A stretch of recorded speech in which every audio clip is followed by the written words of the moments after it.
The first book of Samuel, otherwise called the first book of the Kings. Chapter 1. Now there was a certain man of Ramathaim Zophim, of Mount Ephraim, and his name was Elkanah, the son of Jeroam, the son of Elihu, the son of Tohu, the son of Zuph, and Ephrathite. And he had 2 wives. The name of one was Hannah, and the name of the other was Peninnah. And Peninnah had children, but Hannah had no children. And this man went up out of his city yearly to worship and to sacrifice unto the Lord of hosts in Shiloh. And the 2 sons of Eli, Hophni and Phinehas, the priests of the Lord, were there. And when the time was that Elkanah offered, he gave to Peninnah his wife, and to all her sons and her daughters portions. But unto Hannah he gave a worthy portion, for he loved Hannah, but the Lord had shut up her womb. And her adversary also provoked her sore, for to make her fret, because the Lord had shut up her womb. And as he did so year by year, when she went up to the house of the Lord, so she provoked her, therefore she wept and did not eat. Then said Elkanah her husband to her, Hannah, why weepest thou? And why eatest thou not? And why is thy heart grieved? Am not I better to thee than 10 sons? So Hannah rose up after they had eaten in Shiloh, and after they had drunk. Now Eli the priest sat upon a seat by a post of the temple of the Lord. And she was in bitterness of soul, and prayed unto the Lord, and wept sore.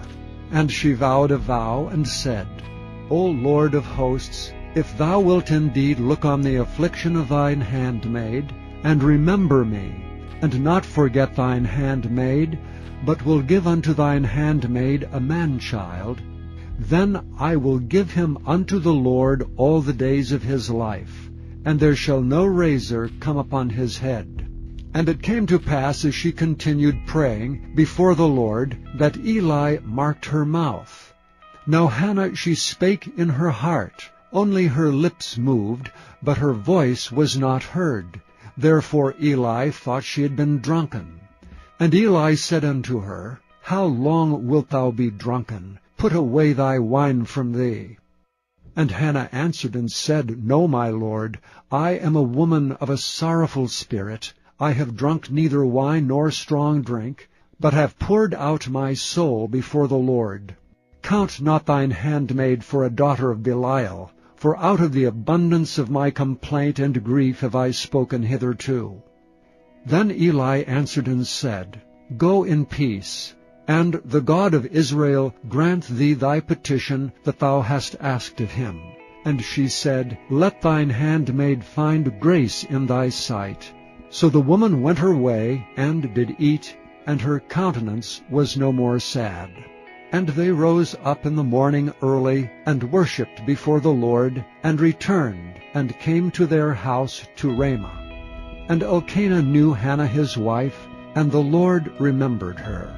Wherefore it came to pass, when the time was come about after Hannah had conceived, that she bare a son, and called his name Samuel, saying, Because I have asked him of the Lord. And the man Elkanah and all his house went up to offer unto the Lord the yearly sacrifice and his vow.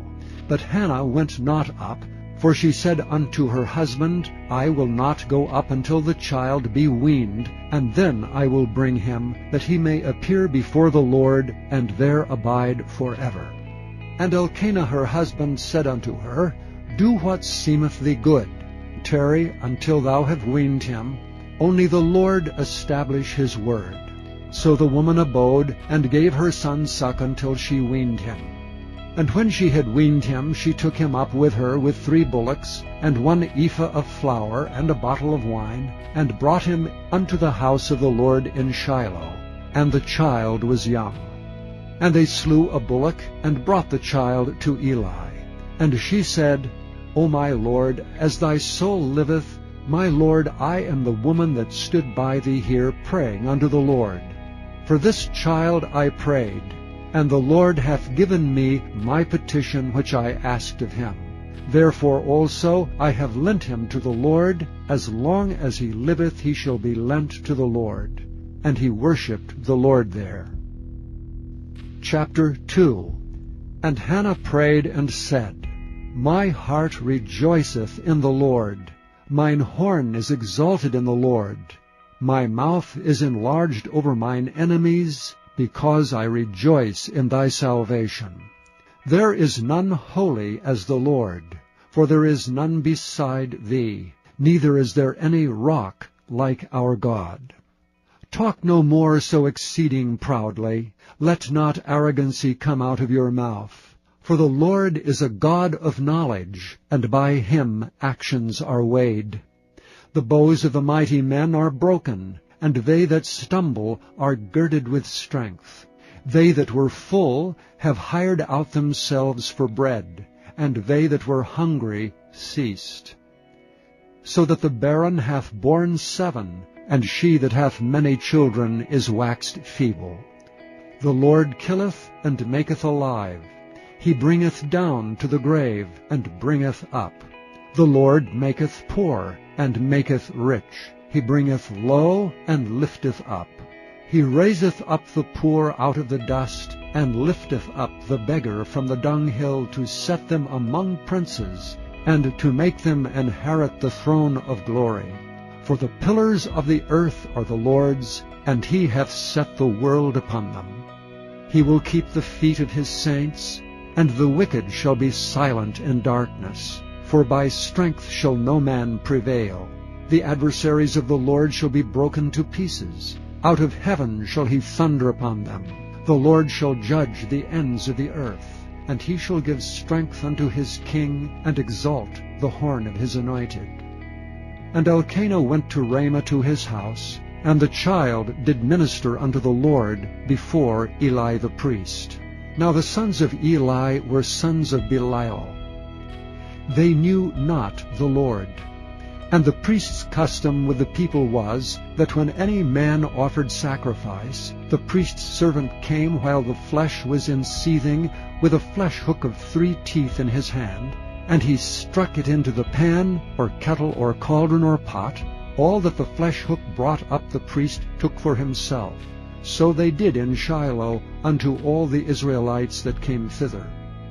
Also before they burnt the fat, the priest's servant came, and said to the man that sacrificed, Give flesh to roast for the priest, for he will not have sodden flesh of thee, but raw.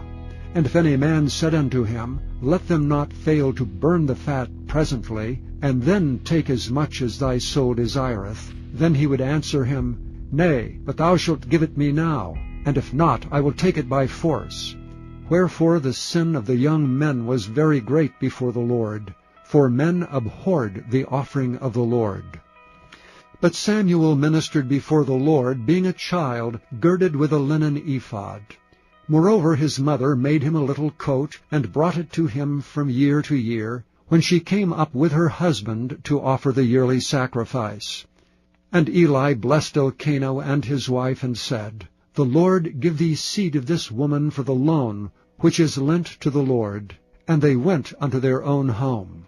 And the Lord visited Hannah, so that she conceived and bare 3 sons and 2 daughters.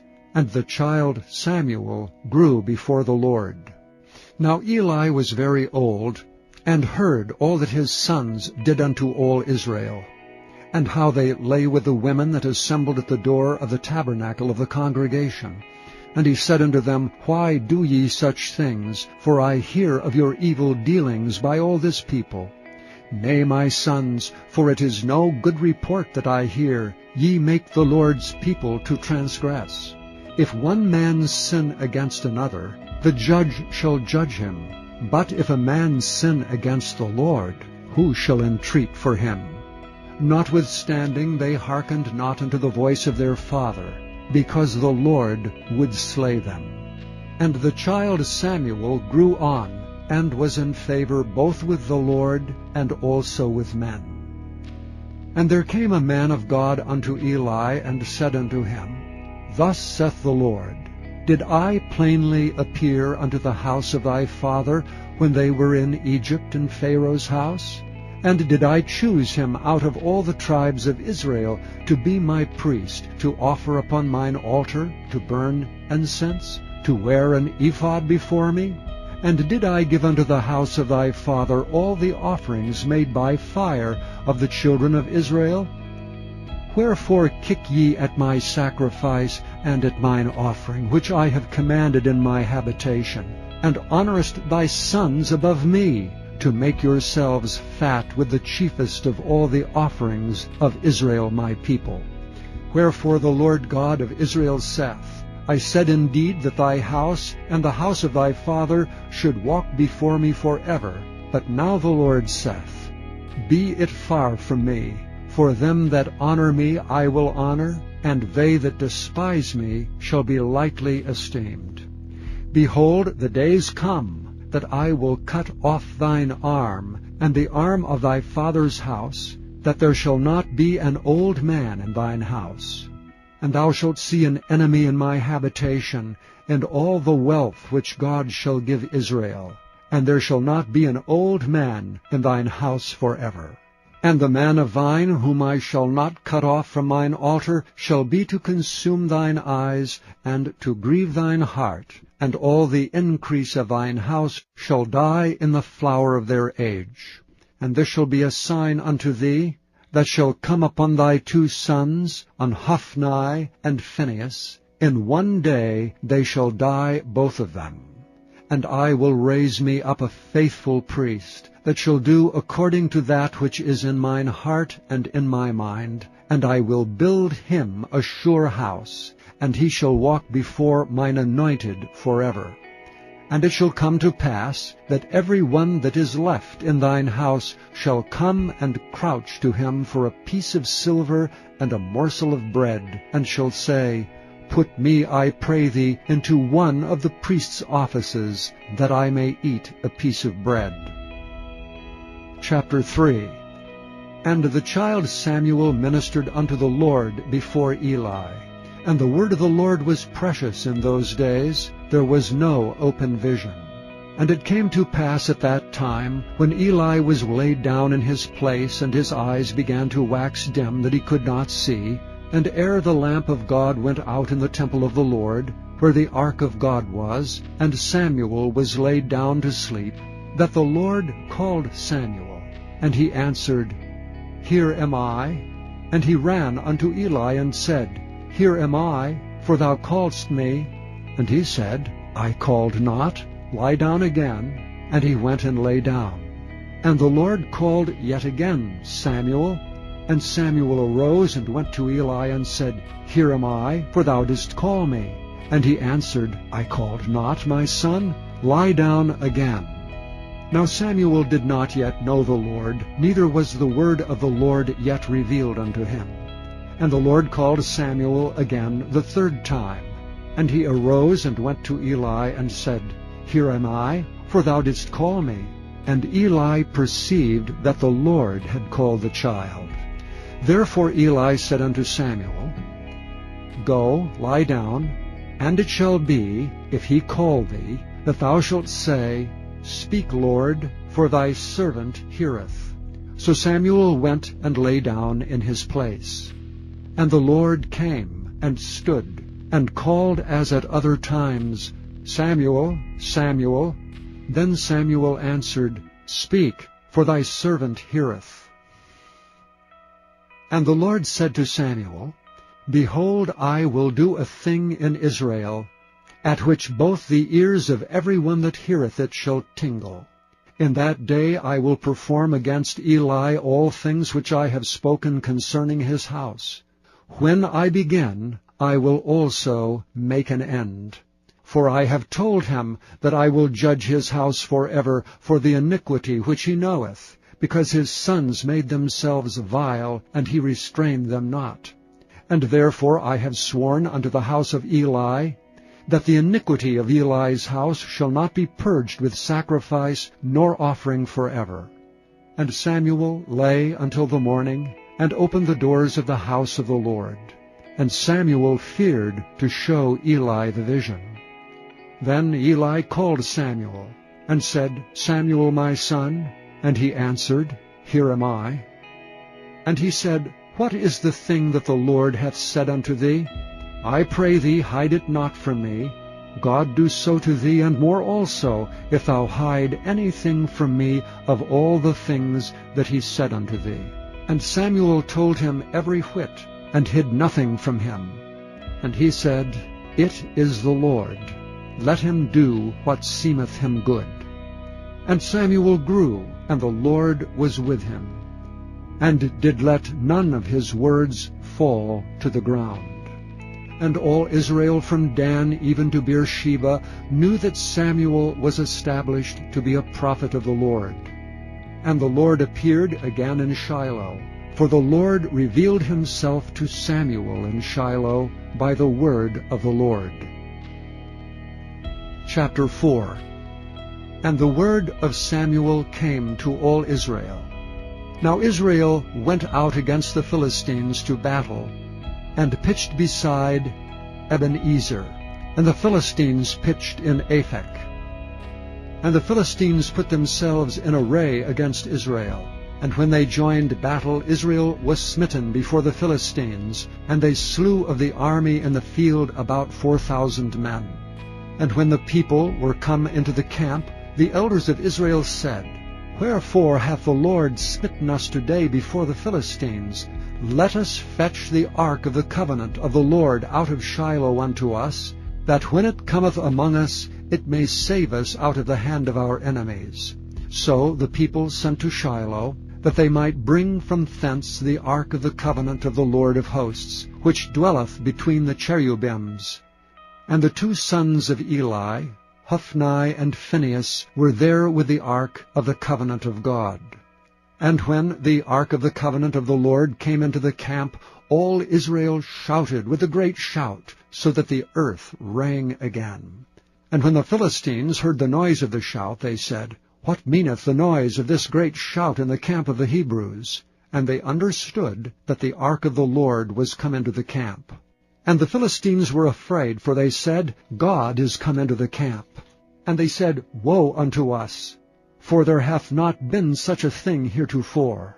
Woe unto us! Who shall deliver us out of the hand of these mighty gods? These are the gods that smote the Egyptians with all the plagues in the wilderness. Be strong, and quit yourselves like men, O ye Philistines, that ye be not servants unto the Hebrews, as they have been to you. Quit yourselves like men, and fight. And the Philistines fought, and Israel was smitten, and they fled every man into his tent. And there was a very great slaughter, for there fell of Israel 30,000 footmen.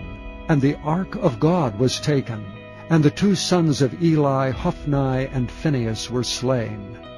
And there ran a man of Benjamin out of the army, and came to Shiloh the same day, with his clothes rent, and with earth upon his head.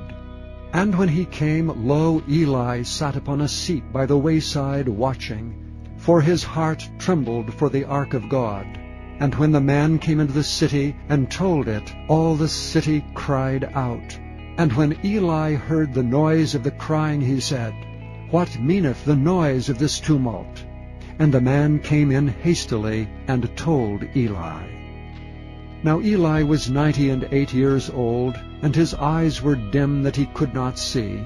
And the man said unto Eli, I am he that came out of the army, and I fled today out of the army. And he said, What is there done, my son? And the messenger answered and said, Israel is fled before the Philistines, and there hath been also a great slaughter among the people, and thy two sons also, Hophni and Phinehas, are dead, and the ark of God is taken. And it came to pass, when he made mention of the ark of God, that he fell from off the seat backward by the side of the gate, and his neck brake, and he died. For he was an old man, and heavy, and he had judged Israel 40 years. And his daughter-in-law, Phinehas' wife, was with child, near to be delivered. And when she heard the tidings that the ark of God was taken, and that her father-in-law and her husband were dead, she bowed herself and travailed, for her pains came upon her. And about the time of her death, the women that stood by her said unto her, Fear not, for thou hast borne a son. But she answered not, neither did she regard it. And she named the child Ichabod, saying, The glory is departed from Israel, because the ark of God was taken, and because of her father-in-law and her husband. And she said, The glory is departed from Israel, for the ark of God is taken. Chapter 5. And the Philistines took the ark of God, and brought it from Ebenezer unto Ashdod. When the Philistines took the ark of God, they brought it into the house of Dagon, and set it by Dagon. And when they of Ashdod arose early on the morrow, behold, Dagon was fallen upon his face to the earth before the ark of the Lord. And they took Dagon, and set him in his place again. And when they arose early on the morrow morning, behold, Dagon was fallen upon his face to the ground before the ark of the Lord, and the head of Dagon and both the palms of his hands were cut off upon the threshold. Only the stump of Dagon was left to him. Therefore neither the priests of Dagon, nor any that came into Dagon's house, tread on the threshold of Dagon in Ashdod unto this day. But the hand of the Lord was heavy upon them of Ashdod, and he destroyed them, and smote them with emerods, even Ashdod and the coasts thereof. And when the men of Ashdod saw that it was so, they said, The ark of the God of Israel shall not abide with us, for his hand is sore upon us, and upon Dagon our God. They sent therefore and gathered all the lords of the Philistines unto them, and said, What shall we do with the ark of the God of Israel? And they answered, Let the ark of the God of Israel be carried about unto Gath. And they carried the ark of the God of Israel about thither. And it was so, that after they had carried it about, the hand of the Lord was against the city with a very great destruction. And he smote the men of the city, both small and great, and they had emerods in their secret parts. Therefore they sent the ark of God to Ekron. And it came to pass, as the ark of God came to Ekron, that the Ekronites cried out, saying, They have brought about the ark of the God of Israel to us to slay us and our people.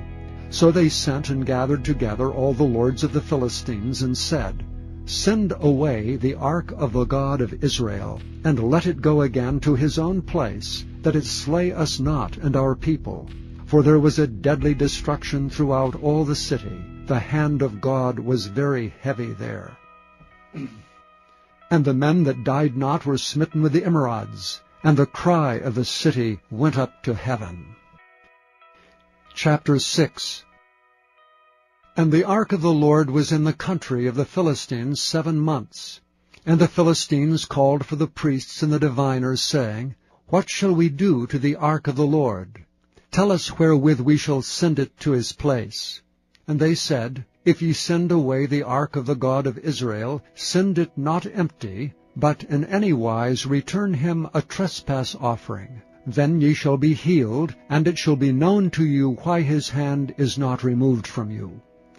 Then said they, What shall be the trespass offering which we shall return to him?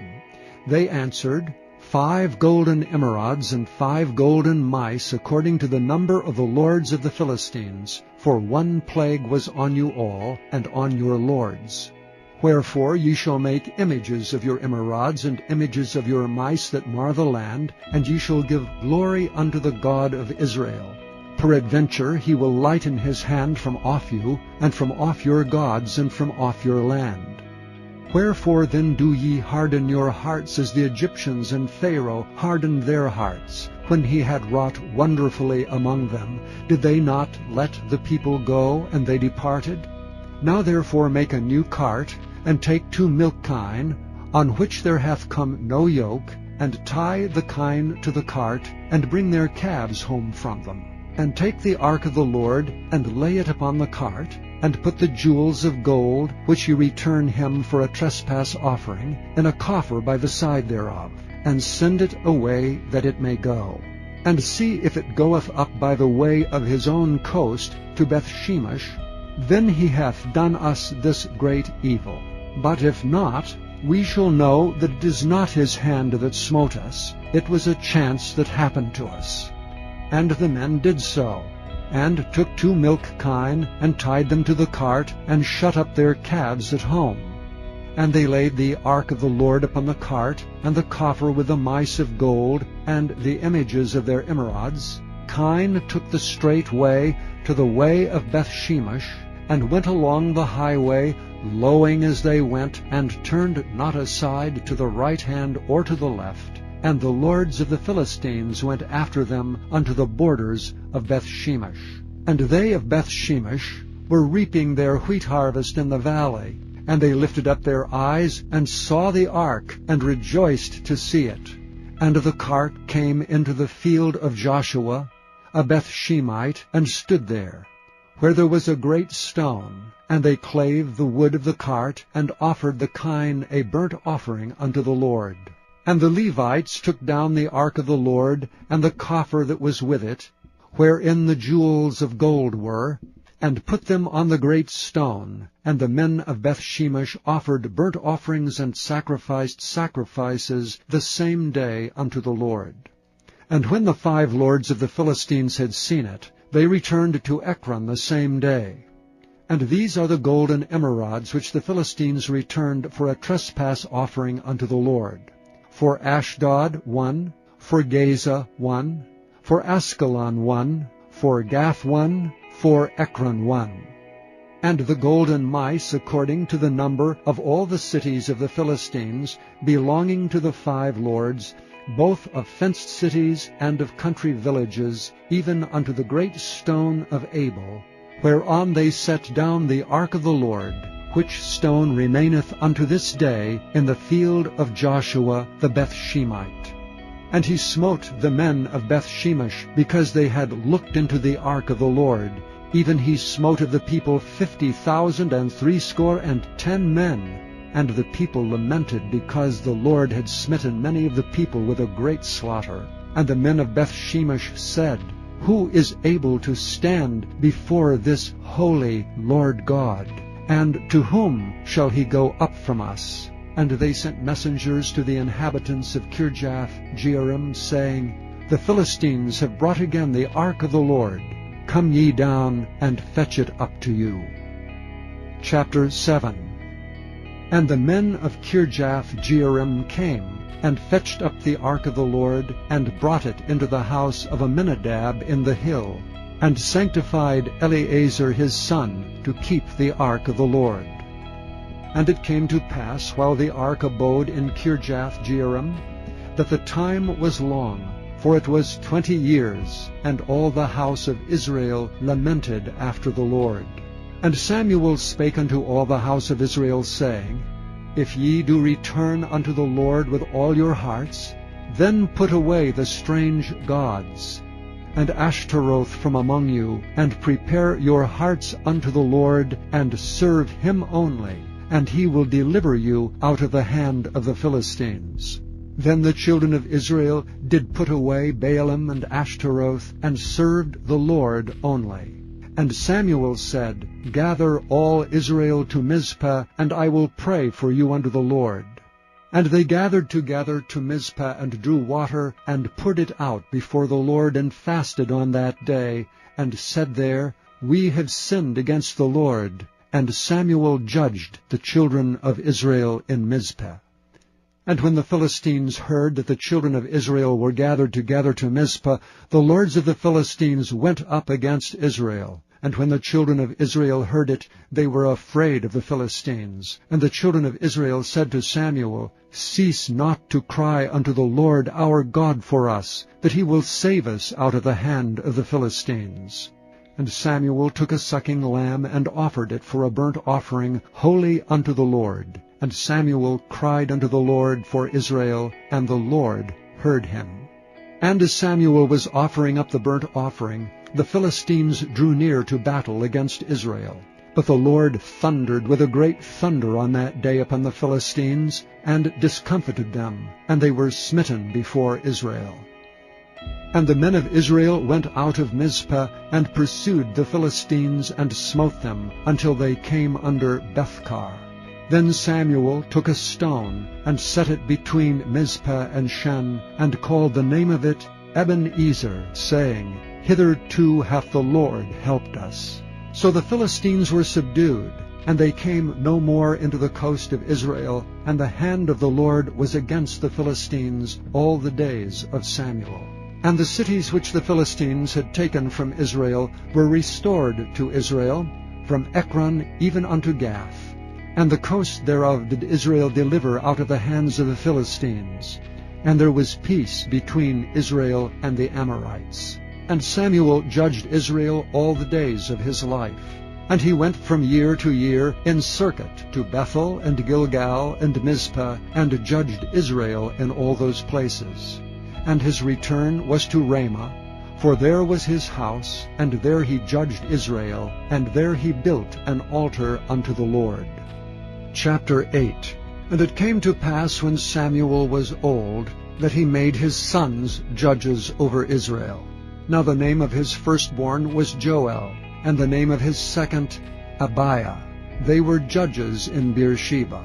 And his sons walked not in his ways, but turned aside after lucre, and took bribes, and perverted judgment. Then all the elders of Israel gathered themselves together, and came to Samuel unto Ramah, and said unto him, Behold, thou art old, and thy sons walk not in thy ways. Now make us a king to judge over us like all the nations. But the thing displeased Samuel when they said, Give us a king to judge us. And Samuel prayed unto the Lord. And the Lord said unto Samuel, Hearken unto the voice of the people in all that they say unto thee, for they have not rejected thee, but they have rejected me, that I should not reign over them. According to all the works which they have done since the day that I brought them up out of Egypt, even unto this day, wherewith they have forsaken me, and served other gods, so do they also unto thee.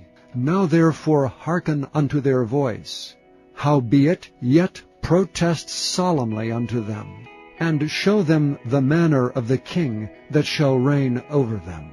And Samuel told all the words of the Lord unto the people that asked of him a king. And he said, This will be the manner of the king that shall reign over you. He will take your sons, and appoint them for himself for his chariots, and to be his horsemen, and some shall run before his chariots. And he will appoint him captains over thousands, and captains over 50s, and will set them to ear his ground, and to reap his harvest, and to make his instruments of war, and instruments of his chariots. And he will take your daughters to be confectionaries, and to be cooks, and to be bakers. And he will take your fields, and your vineyards, and your oliveyards, even the best of them, and give them to his servants. And he will take the 10th of your seed, and of your vineyards, and give to his officers, and to his servants. And he will take your menservants, and your maidservants, and your goodliest young men, and your asses, and put them to his work. He will take the 10th of your sheep, and ye shall be his servants. And ye shall cry out in that day because of your king, which ye shall have chosen you.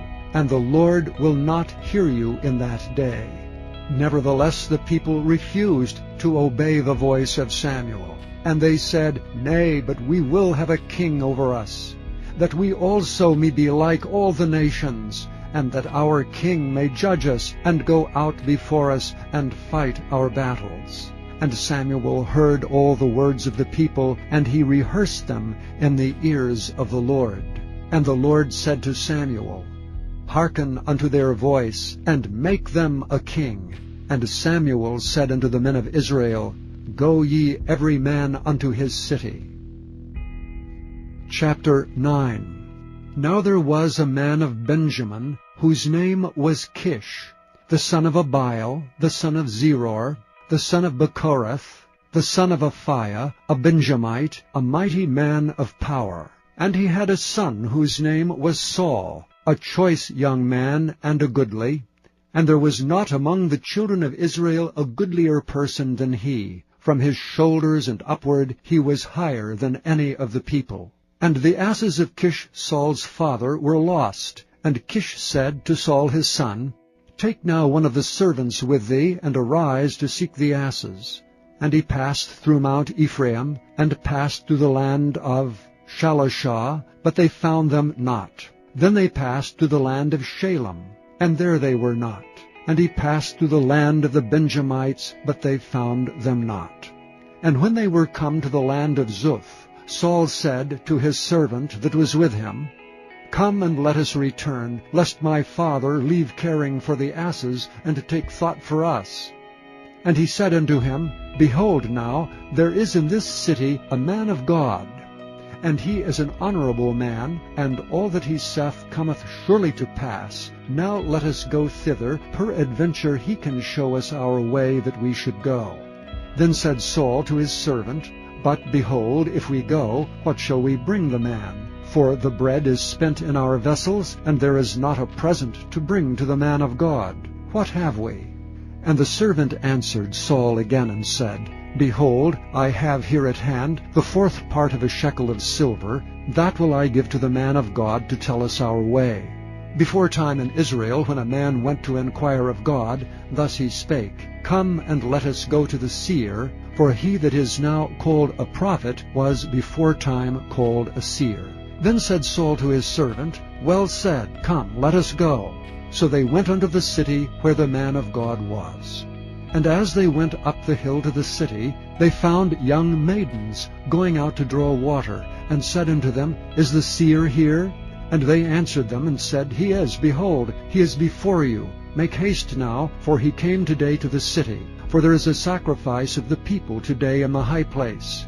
As soon as ye be come into the city, ye shall straightway find him, before he go up to the high place to eat. For the people will not eat until he come, because he doth bless the sacrifice, and afterwards they eat that be bidden. Now therefore get you up, for about this time ye shall find him. And they went up into the city, and when they were come into the city, behold, Samuel came out against them, for to go up to the high place. Now the Lord had told Samuel in his ear a day before Saul came, saying, Tomorrow about this time I will send thee a man out of the land of Benjamin, and thou shalt anoint him to be captain over my people Israel, that he may save my people out of the hand of the Philistines. For I have looked upon my people, because their cry is come unto me. And when Samuel saw Saul, the Lord said unto him, Behold the man whom I spake to thee of. This same shall reign over my people. Then Saul drew near to Samuel in the gate, and said, Tell me, I pray thee, where the seer's house is. And Samuel answered Saul, and said, I am the seer. Go up before me unto the high place, for ye shall eat with me today, and tomorrow I will let thee go, and will tell thee all that is in thine heart.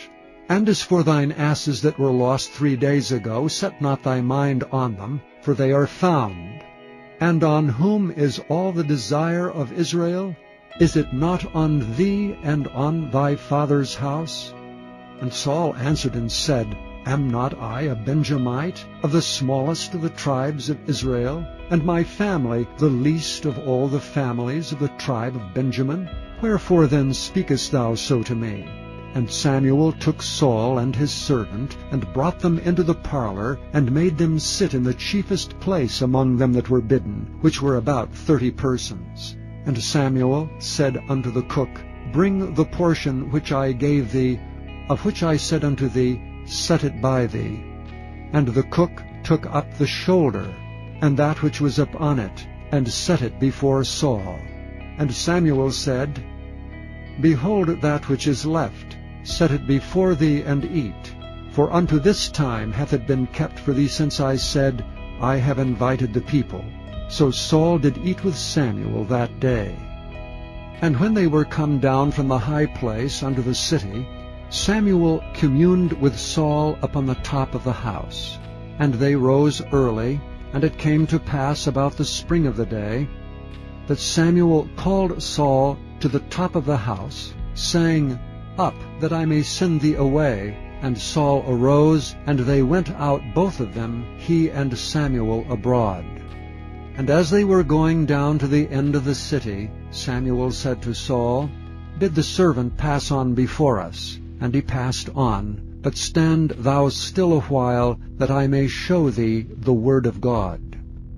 Chapter 10. Then Samuel took a vial of oil, and poured it upon his head, and kissed him, and said, Is it not because the Lord hath anointed thee to be captain over his inheritance? When thou art departed from me today, then thou shalt find 2 men by Rachel's sepulchre, in the border of Benjamin at Zelah. And they will say unto thee, The asses which thou wentest to seek are found, and lo, thy father hath left the care of the asses, and sorroweth for you, saying, What shall I do for my son? Then shalt thou go on forward from thence, and thou shalt come to the plain of Tabor, and there shall meet thee 3 men going up to God, to Bethel, one carrying 3 kids, and another carrying 3 loaves of bread, and another carrying a bottle of wine. And they will salute thee, and give thee 2 loaves of bread, which thou shalt receive of their hands.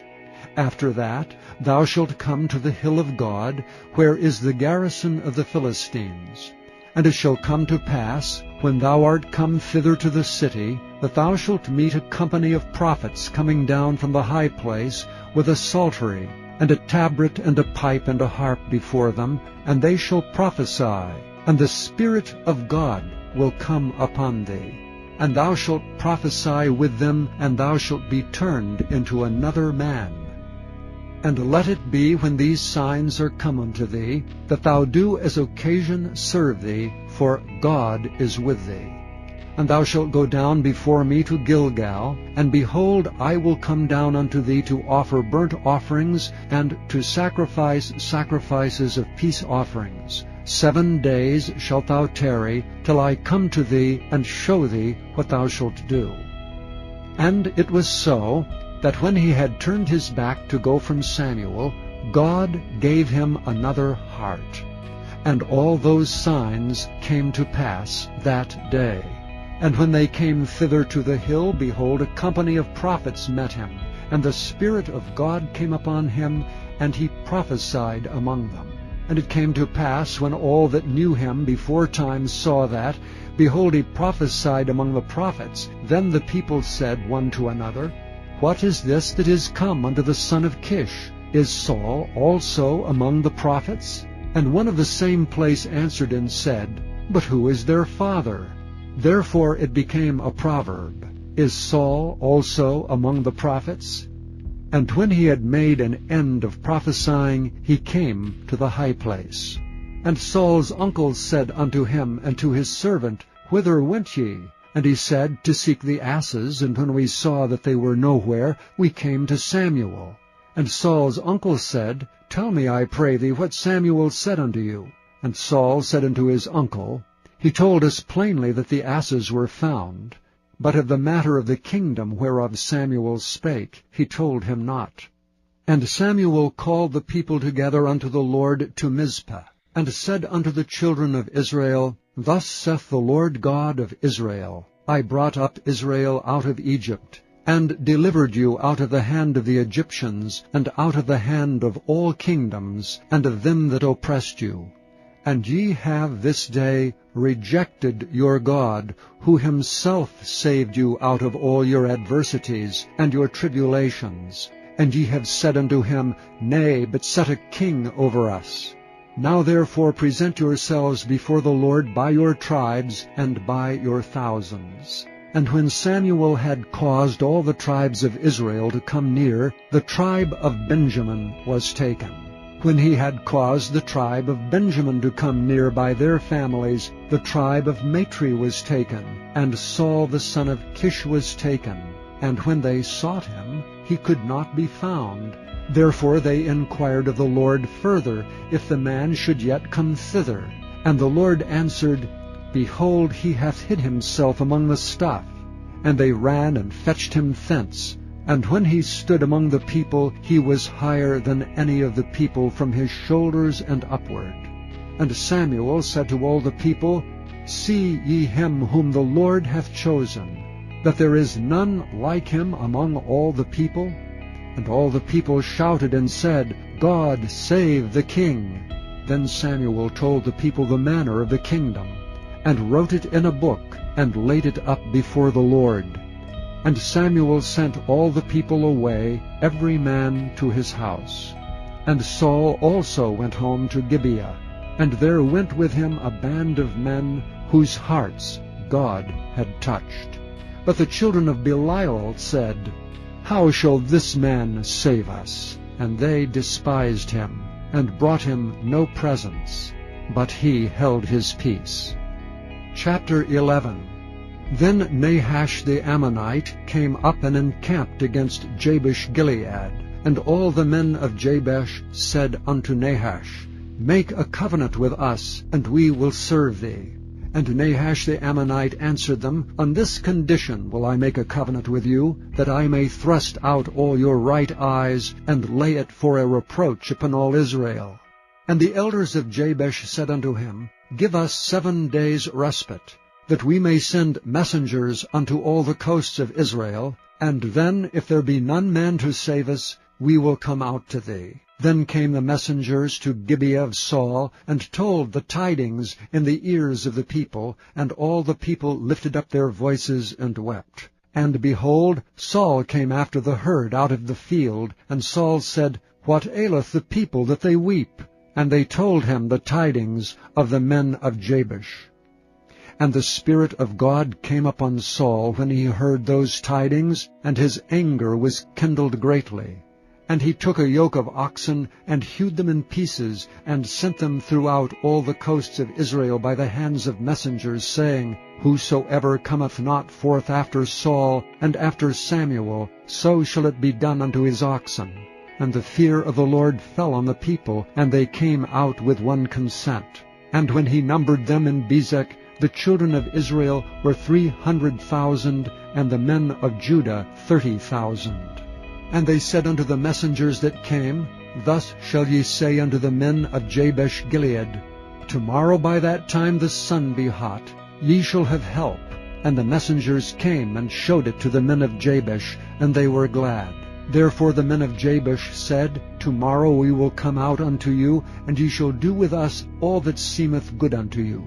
And it was so on the morrow, that Saul put the people in 3 companies, and they came into the midst of the host in the morning watch, and slew the Ammonites until the heat of the day. And it came to pass that they which remained were scattered, so that 2 of them were not left together. And the people said unto Samuel, Who is he that said, Shall Saul reign over us? Bring the men, that we may put them to death. And Saul said, There shall not a man be put to death this day, for today the Lord hath wrought salvation in Israel. Then said Samuel to the people, Come, and let us go to Gilgal, and renew the kingdom there. And all the people went to Gilgal, and there they made Saul king before the Lord in Gilgal, and there they sacrificed sacrifices of peace offerings before the Lord. And there Saul and all the men of Israel rejoiced greatly. Chapter 12. And Samuel said unto all Israel, Behold, I have hearkened unto your voice in all that ye said unto me, and have made a king over you. And now, behold, the king walketh before you, and I am old and gray-headed, and behold, my sons are with you, and I have walked before you from my childhood unto this day. Behold, here I am, witness against me before the Lord and before his anointed. Whose ox have I taken? Or whose ass have I taken? Or whom have I defrauded? Whom have I oppressed? Or of whose hand have I received any bribe to blind mine eyes therewith? And I will restore it you. And they said, Thou hast not defrauded us, nor oppressed us, neither hast thou taken aught of any man's hand. And he said unto them, The Lord is witness against you, and his anointed is witness this day, that ye have not found aught in my hand. And they answered, He is witness. And Samuel said unto the people, It is the Lord that advanced Moses and Aaron, and that brought your fathers up out of the land of Egypt. Now therefore stand still, that I may reason with you before the Lord of all the righteous acts of the Lord which he did to you and to your fathers. When Jacob was come into Egypt, and your fathers cried unto the Lord, then the Lord sent Moses and Aaron, which brought forth your fathers out of Egypt, and made them dwell in this place. And when they forgat the Lord their God, he sold them into the hand of Sisera, captain of the host of Hazor, and into the hand of the Philistines, and into the hand of the king of Moab, and they fought against them. And they cried unto the Lord, and said, We have sinned, because we have forsaken the Lord, and have served Baalim and Ashtaroth. But now deliver us out of the hand of our enemies, and we will serve thee. And the Lord sent Jerubbabel, and Bedan, and Jephthah, and Samuel, and delivered you out of the hand of your enemies, on every side, and ye dwelled safe. And when ye saw that Nahash, the king of the children of Ammon, came against you, ye said unto me, Nay, but a king shall reign over us, when the Lord your God was your king. Now therefore behold the king whom ye have chosen, and whom ye have desired, and behold, the Lord hath set a king over you. If ye will fear the Lord, and serve him, and obey his voice, and not rebel against the commandment of the Lord, then shall both ye and also the king that reigneth over you continue, following the Lord your God. But if ye will not obey the voice of the Lord, but rebel against the commandment of the Lord, then shall the hand of the Lord be against you, as it was against your fathers. Now therefore stand and see this great thing which the Lord will do before your eyes. Is it not wheat harvest today? I will call unto the Lord, and he shall send thunder and rain, that ye may perceive and see that your wickedness is great, which ye have done in the sight of the Lord in asking you a king. So Samuel called unto the Lord, and the Lord sent thunder and rain that day, and all the people greatly feared the Lord and Samuel. And all the people said unto Samuel, Pray for thy servants unto the Lord thy God, that we die not, for we have added unto all our sins this evil, to ask us a king. And Samuel said unto the people, Fear not. Ye have done all this wickedness, yet turn not aside from following the Lord, but serve the Lord with all your heart. And turn ye not aside, for then should ye go after vain things, which cannot profit nor deliver, for they are vain. For the Lord will not forsake his people for his great name's sake, because it hath pleased the Lord to make you his people. Moreover, as for me, God forbid that I should sin against the Lord in ceasing to pray for you. But I will teach you the good and the right way. Only fear the Lord, and serve him in truth with all your heart. For consider how great things he hath done for you. But if ye shall still do wickedly, ye shall be consumed, both ye and your king. Chapter 13. Saul reigned 1 year, and when he had reigned 2 years over Israel, Saul chose him 3,000 men of Israel, whereof 2,000 were with Saul in Michmash and in Mount Bethel, and 1,000 were with Jonathan in Gibeah of Benjamin. And the rest of the people he sent every man to his tent. And Jonathan smote the garrison of the Philistines that was in Geba, and the Philistines heard of it. And Saul blew the trumpet throughout all the land, saying, Let the Hebrews hear. And all Israel heard say that Saul had smitten a garrison of the Philistines, and that Israel also was had an abomination with the Philistines. And the people were called together after Saul to Gilgal. And the Philistines gathered themselves together to fight with Israel, 30,000 chariots and 6,000 horsemen, and people as the sand which is on the seashore in multitude. And they came up and pitched in Michmash eastward from Bethaven. When the men of Israel saw that they were in a strait, for the people were distressed, Then the people did hide themselves in caves, and in thickets, and in rocks, and in high places, and in pits. And some of the Hebrews went over Jordan to the land of Gad and Gilead. As for Saul, he was yet in Gilgal, and all the people followed him trembling. And he tarried 7 days according to the set time that Samuel had appointed. But Samuel came not to Gilgal, and the people were scattered from him. And Saul said, Bring hither a burnt offering to me, and peace offerings. And he offered the burnt offering. And it came to pass that as soon as he had made an end of offering the burnt offering, behold, Samuel came. And Saul went out to meet him, that he might salute him. And Samuel said, What hast thou done? And Saul said, Because I saw that the people were scattered from me, and that thou camest not within the days appointed, and that the Philistines gathered themselves together at Michmash, therefore said I, The Philistines will come down now upon me to Gilgal, and I have not made supplication unto the Lord.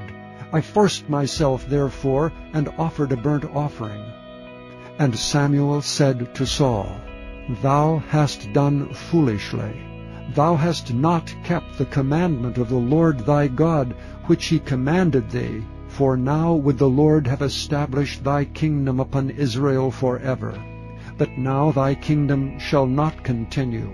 The Lord hath sought him a man after his own heart, and the Lord hath commanded him to be captain over his people, because thou hast not kept that which the Lord commanded thee.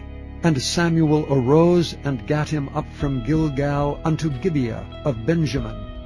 And Saul numbered the people that were present with him about 600 men. And Saul and Jonathan his son, and the people that were present with him, abode in Gibeah of Benjamin. But the Philistines encamped in Michmash. And the spoilers came out of the camp of the Philistines in 3 companies. One company turned unto the way that leadeth to Ophrah, unto the land of Shual. And another company turned the way to Beth-horon. And another company turned to the way of the border that looketh to the valley of Zeboim, toward the wilderness. Now there was no smith found throughout all the land of Israel. For the Philistines said, Lest the Hebrews make them swords or spears. But all the Israelites went down to the Philistines to sharpen every man his share, and his coulter, and his axe, and his mattock. Yet they had a file for the mattocks, and for the coulters, and for the forks, and for the axes, and to sharpen the goads. So it came to pass in the day of battle, that there was neither sword nor spear found in the hand of any of the people that were with Saul and Jonathan, but with Saul and with Jonathan his son was there found. And the garrison of the Philistines went out to the passage of Michmash. Chapter 14. Now it came to pass upon a day that Jonathan the son of Saul said unto the young man that bare his armor, Come and let us go over to the Philistines' garrison, that is on the other side. But he told not his father. And Saul tarried in the uttermost part of Gibeah under a pomegranate tree, which is in Migron. And the people that were with him were about 600 men. And Ahiah the son of Ahitub, Ichabod's brother, the son of Phinehas, the son of Eli, the Lord's priest in Shiloh, wearing an ephod. And the people knew not that Jonathan was gone. And between the passages by which Jonathan sought to go over unto the Philistines' garrison, there was a sharp rock on the one side, and a sharp rock on the other side. And the name of the one was Bozez, and the name of the other Seni. The forefront of the one was situate northward over against Michmash, and the other southward over against Gibeah. And Jonathan said to the young man that bare his armor, Come and let us go over unto the garrison of these uncircumcised. It may be that the Lord will work for us. For there is no restraint to the Lord to save by many or by few. And his armor-bearer said unto him, Do all that is in thine heart. Turn thee, behold, I am with thee according to thy heart. Then said Jonathan, Behold, we will pass over unto these men, and we will discover ourselves unto them. If they say unto us, Tarry until we come to you, then we will stand still in our place, and will not go up unto them. But if they say thus, Come up unto us, then we will go up, for the Lord hath delivered them into our hand, and this shall be a sign unto us. And both of them discovered themselves unto the garrison of the Philistines, and the Philistines said, Behold, the Hebrews come forth out of the holes where they had hid themselves. And the men of the garrison answered Jonathan and his armor-bearer, and said, Come up to us, and we will show you a thing. And Jonathan said unto his armor-bearer, Come up after me, for the Lord hath delivered them into the hand of Israel. And Jonathan climbed up upon his hands and upon his feet, and his armor-bearer after him. And they fell before Jonathan, and his armor-bearer slew after him. And that first slaughter which Jonathan and his armor-bearer made was about 20 men, within as it were an half acre of land, which a yoke of oxen might plow. And there was trembling in the host, in the field, and among all the people. The garrison and the spoilers, they also trembled, and the earth quaked, so it was a very great trembling. And the watchmen of Saul and Gibeah of Benjamin looked, and behold, the multitude melted away, and they went on beating down one another. Then said Saul unto the people that were with him, Number now, and see who is gone from us. And when they had numbered, behold, Jonathan and his armor-bearer were not there. And Saul said unto Ahiah, Bring hither the ark of God, for the ark of God was at that time with the children of Israel. And it came to pass, while Saul talked unto the priest, that the noise that was in the host of the Philistines went on and increased. And Saul said unto the priest, Withdraw thine hand. And Saul and all the people that were with him assembled themselves, and they came to the battle. And behold, every man's sword was against his fellow, and there was a very great discomfiture. Moreover, the Hebrews that were with the Philistines before that time, which went up with them into the camp from the country round about, even they also turned to be with the Israelites that were with Saul and Jonathan. Likewise all the men of Israel which had hid themselves in Mount Ephraim, when they heard that the Philistines fled, even they also followed hard after them in the battle. So the Lord saved Israel that day. And the battle passed over unto Bethaven. And the men of Israel were distressed that day, for Saul had adjured the people, saying, Cursed be the man that eateth any food until evening, that I may be avenged on mine enemies. So none of the people tasted any food. And all they of the land came to a wood, and there was honey upon the ground. And when the people were come into the wood, behold, the honey dropped, but no man put his hand to his mouth, for the people feared the oath. But Jonathan heard not when his father charged the people with an oath, wherefore he put forth the end of the rod that was in his hand, and dipped it in an honeycomb, and put his hand to his mouth, and his eyes were enlightened. Then answered one of the people, and said, Thy father straitly charged the people with an oath, saying, Cursed be the man that eateth any food this day. And the people were faint. Then said Jonathan, My father hath troubled the land. See, I pray you, how mine eyes have been enlightened, because I tasted a little of this honey. How much more if haply the people had eaten freely today of the spoil of their enemies which they found? For had there not been now a much greater slaughter among the Philistines? And they smote the Philistines that day from Michmash to Aijalon, and the people were very faint. And the people flew upon the spoil, and took sheep and oxen and calves, and slew them on the ground, and the people did eat them with the blood. Then they told Saul, saying, Behold, the people sin against the Lord, in that they eat with the blood. And he said, Ye have transgressed, roll a great stone unto me this day. And Saul said, Disperse yourselves among the people, and say unto them, Bring me hither every man his ox and every man his sheep, and slay them here and eat, and sin not against the Lord in eating with the blood. And all the people brought every man his ox with him that night, and slew them there. And Saul built an altar unto the Lord. The same was the first altar that he built unto the Lord. And Saul said, Let us go down after the Philistines by night, and spoil them until the morning light, and let us not leave a man of them. And they said, Do whatsoever seemeth good unto thee. Then said the priest, Let us draw near hither unto God. And Saul asked counsel of God. Shall I go down after the Philistines? Wilt thou deliver them into the hand of Israel? But he answered him not that day. And Saul said, Draw ye near hither all the chief of the people, and know and see wherein this sin hath been this day. For as the Lord liveth, which saveth Israel, though it be in Jonathan my son, he shall surely die. But there was not a man among the people that answered him. Then said he unto all Israel, Be ye on one side, and I and Jonathan my son will be on the other side. And the people said unto Saul, Do what seemeth good unto thee. Therefore Saul said unto the Lord God of Israel, Give a perfect lot. And Saul and Jonathan were taken, but the people escaped. And Saul said, Cast lots between me and Jonathan my son. And Jonathan was taken. Then Saul said to Jonathan, Tell me what thou hast done. And Jonathan told him and said, I did but taste a little honey with the end of the rod that was in mine hand, and lo, I must die.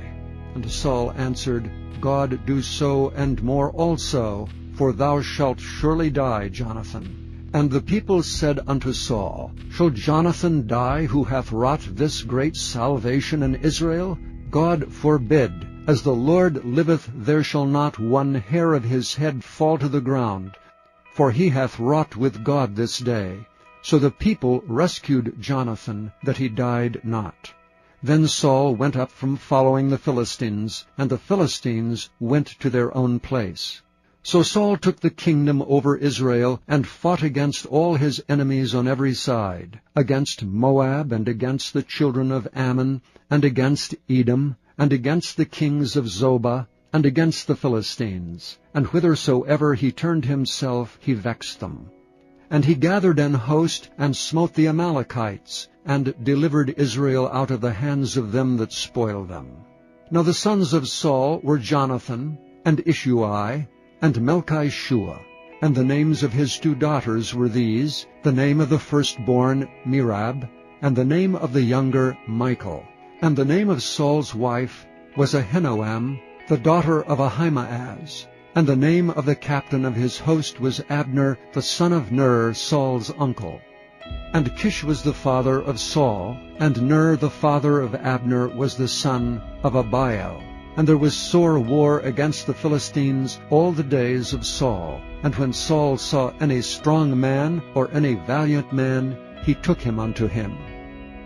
Chapter 15. Samuel also said unto Saul, The Lord sent me to anoint thee to be king over his people, over Israel.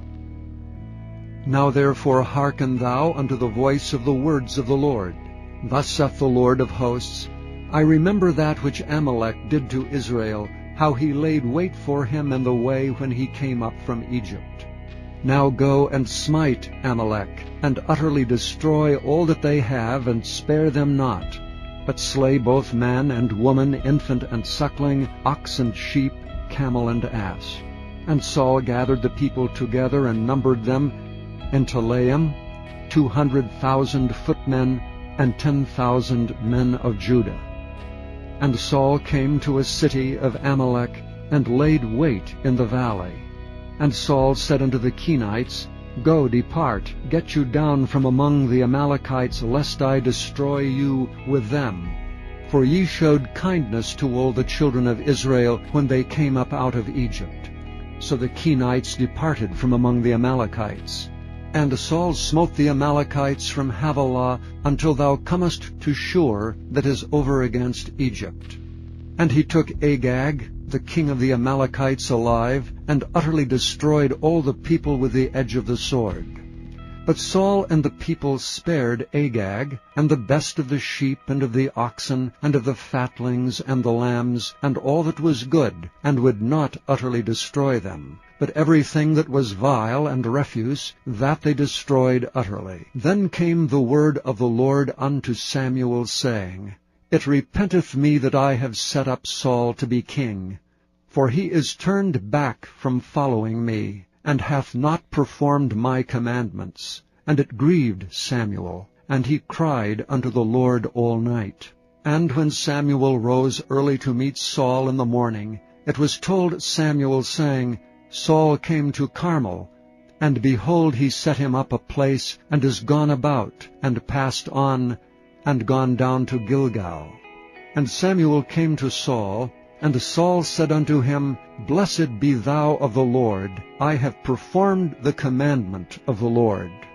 And Samuel said, What meaneth then this bleating of the sheep in mine ears, and the lowing of the oxen which I hear? And Saul said, They have brought them from the Amalekites, for the people spared the best of the sheep and the oxen to sacrifice unto the Lord thy God, and the rest we have utterly destroyed.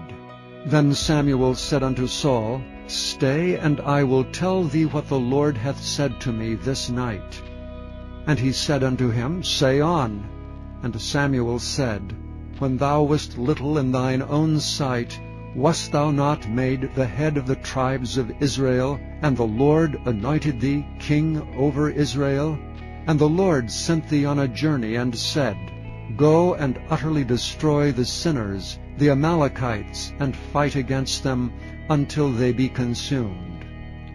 Wherefore then didst thou not obey the voice of the Lord, but didst fly upon the spoil, and didst bring evil in the sight of the Lord?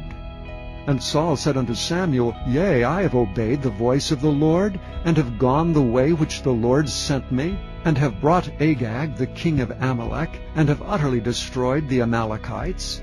But the people took of the spoil, sheep and oxen, the chief of the things which should have been utterly destroyed, to sacrifice unto the Lord thy God in Gilgal. And Samuel said, Hath the Lord as great delight in burnt offerings and sacrifices as in obeying the voice of the Lord? Behold, to obey is better than sacrifice, and to hearken than the fat of rams. For rebellion is as the sin of witchcraft, and stubbornness is as iniquity and idolatry. Because thou hast rejected the word of the Lord, he hath also rejected thee from being king. And Saul said unto Samuel, I have sinned, for I have transgressed the commandment of the Lord, and thy words, because I feared the people and obeyed their voice. Now therefore I pray thee pardon my sin, and turn again with me, that I may worship the Lord. And Samuel said unto Saul, I will not return with thee, for thou hast rejected the word of the Lord, and the Lord hath rejected thee from being king over Israel. And as Samuel turned about to go away, he laid hold upon the skirt of his mantle, and it rent. And Samuel said unto him, The Lord hath rent the kingdom of Israel from thee this day, and hath given it to a neighbor of thine that is better than thou. And also the strength of Israel will not lie nor repent, for he is not a man that he should repent. Then he said, I have sinned, yet honor me now, I pray thee, before the elders of my people, and before Israel, and turn again with me, that I may worship the Lord thy God. So Samuel turned again after Saul, and Saul worshipped the Lord. Then said Samuel, Bring ye hither to me Agag, the king of the Amalekites. And Agag came unto him delicately. And Agag said, Surely the bitterness of death is past. And Samuel said, As thy sword hath made women childless, so shall thy mother be childless among women. And Samuel hewed Agag in pieces before the Lord in Gilgal. Then Samuel went to Ramah, and Saul went up to his house in Gibeah of Saul. And Samuel came no more to see Saul until the day of his death. Nevertheless Samuel mourned for Saul, and the Lord repented that he had made Saul king over Israel. Chapter 16. And the Lord said unto Samuel, How long wilt thou mourn for Saul, seeing I have rejected him from reigning over Israel?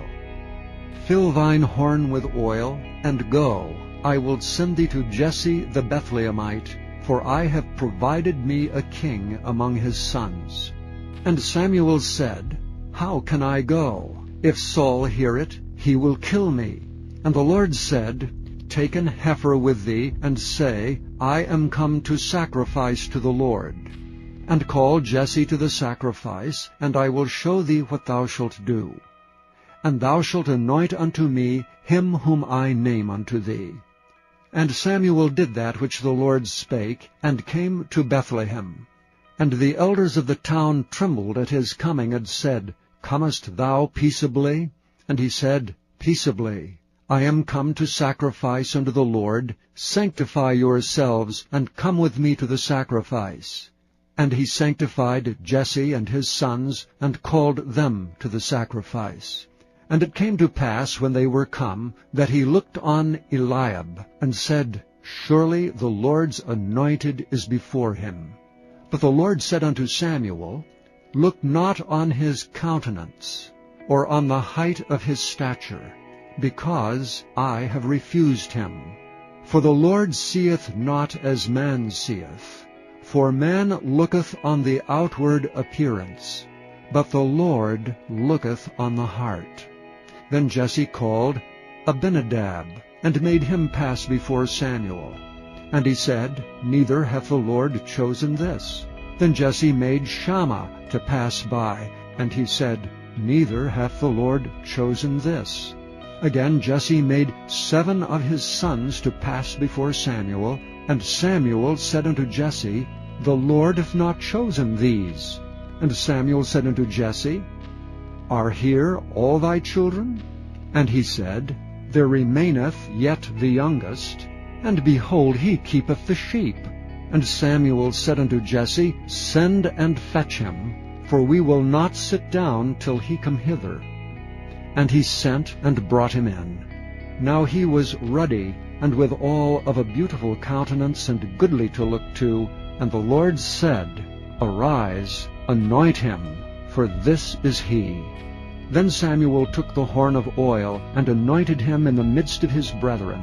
And the Spirit of the Lord came upon David from that day forward. So Samuel rose up and went to Ramah. But the Spirit of the Lord departed from Saul, and an evil spirit from the Lord troubled him. And Saul's servants said unto him, Behold, now an evil spirit from God troubleth thee. Let our Lord now command thy servants, which are before thee, to seek out a man who is a cunning player on an harp. And it shall come to pass, when the evil spirit from God is upon thee, that he shall play with his hand, and thou shalt be well. And Saul said unto his servants, Provide me now a man that can play well, and bring him to me.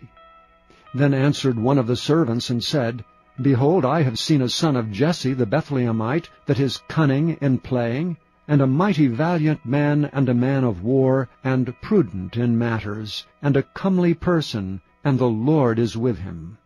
Wherefore Saul sent messengers unto Jesse, and said, Send me David thy son, which is with the sheep. And Jesse took an ass laden with bread, and a bottle of wine, and a kid, and sent them by David his son unto Saul. And David came to Saul, and stood before him. And he loved him greatly, and he became his armor-bearer.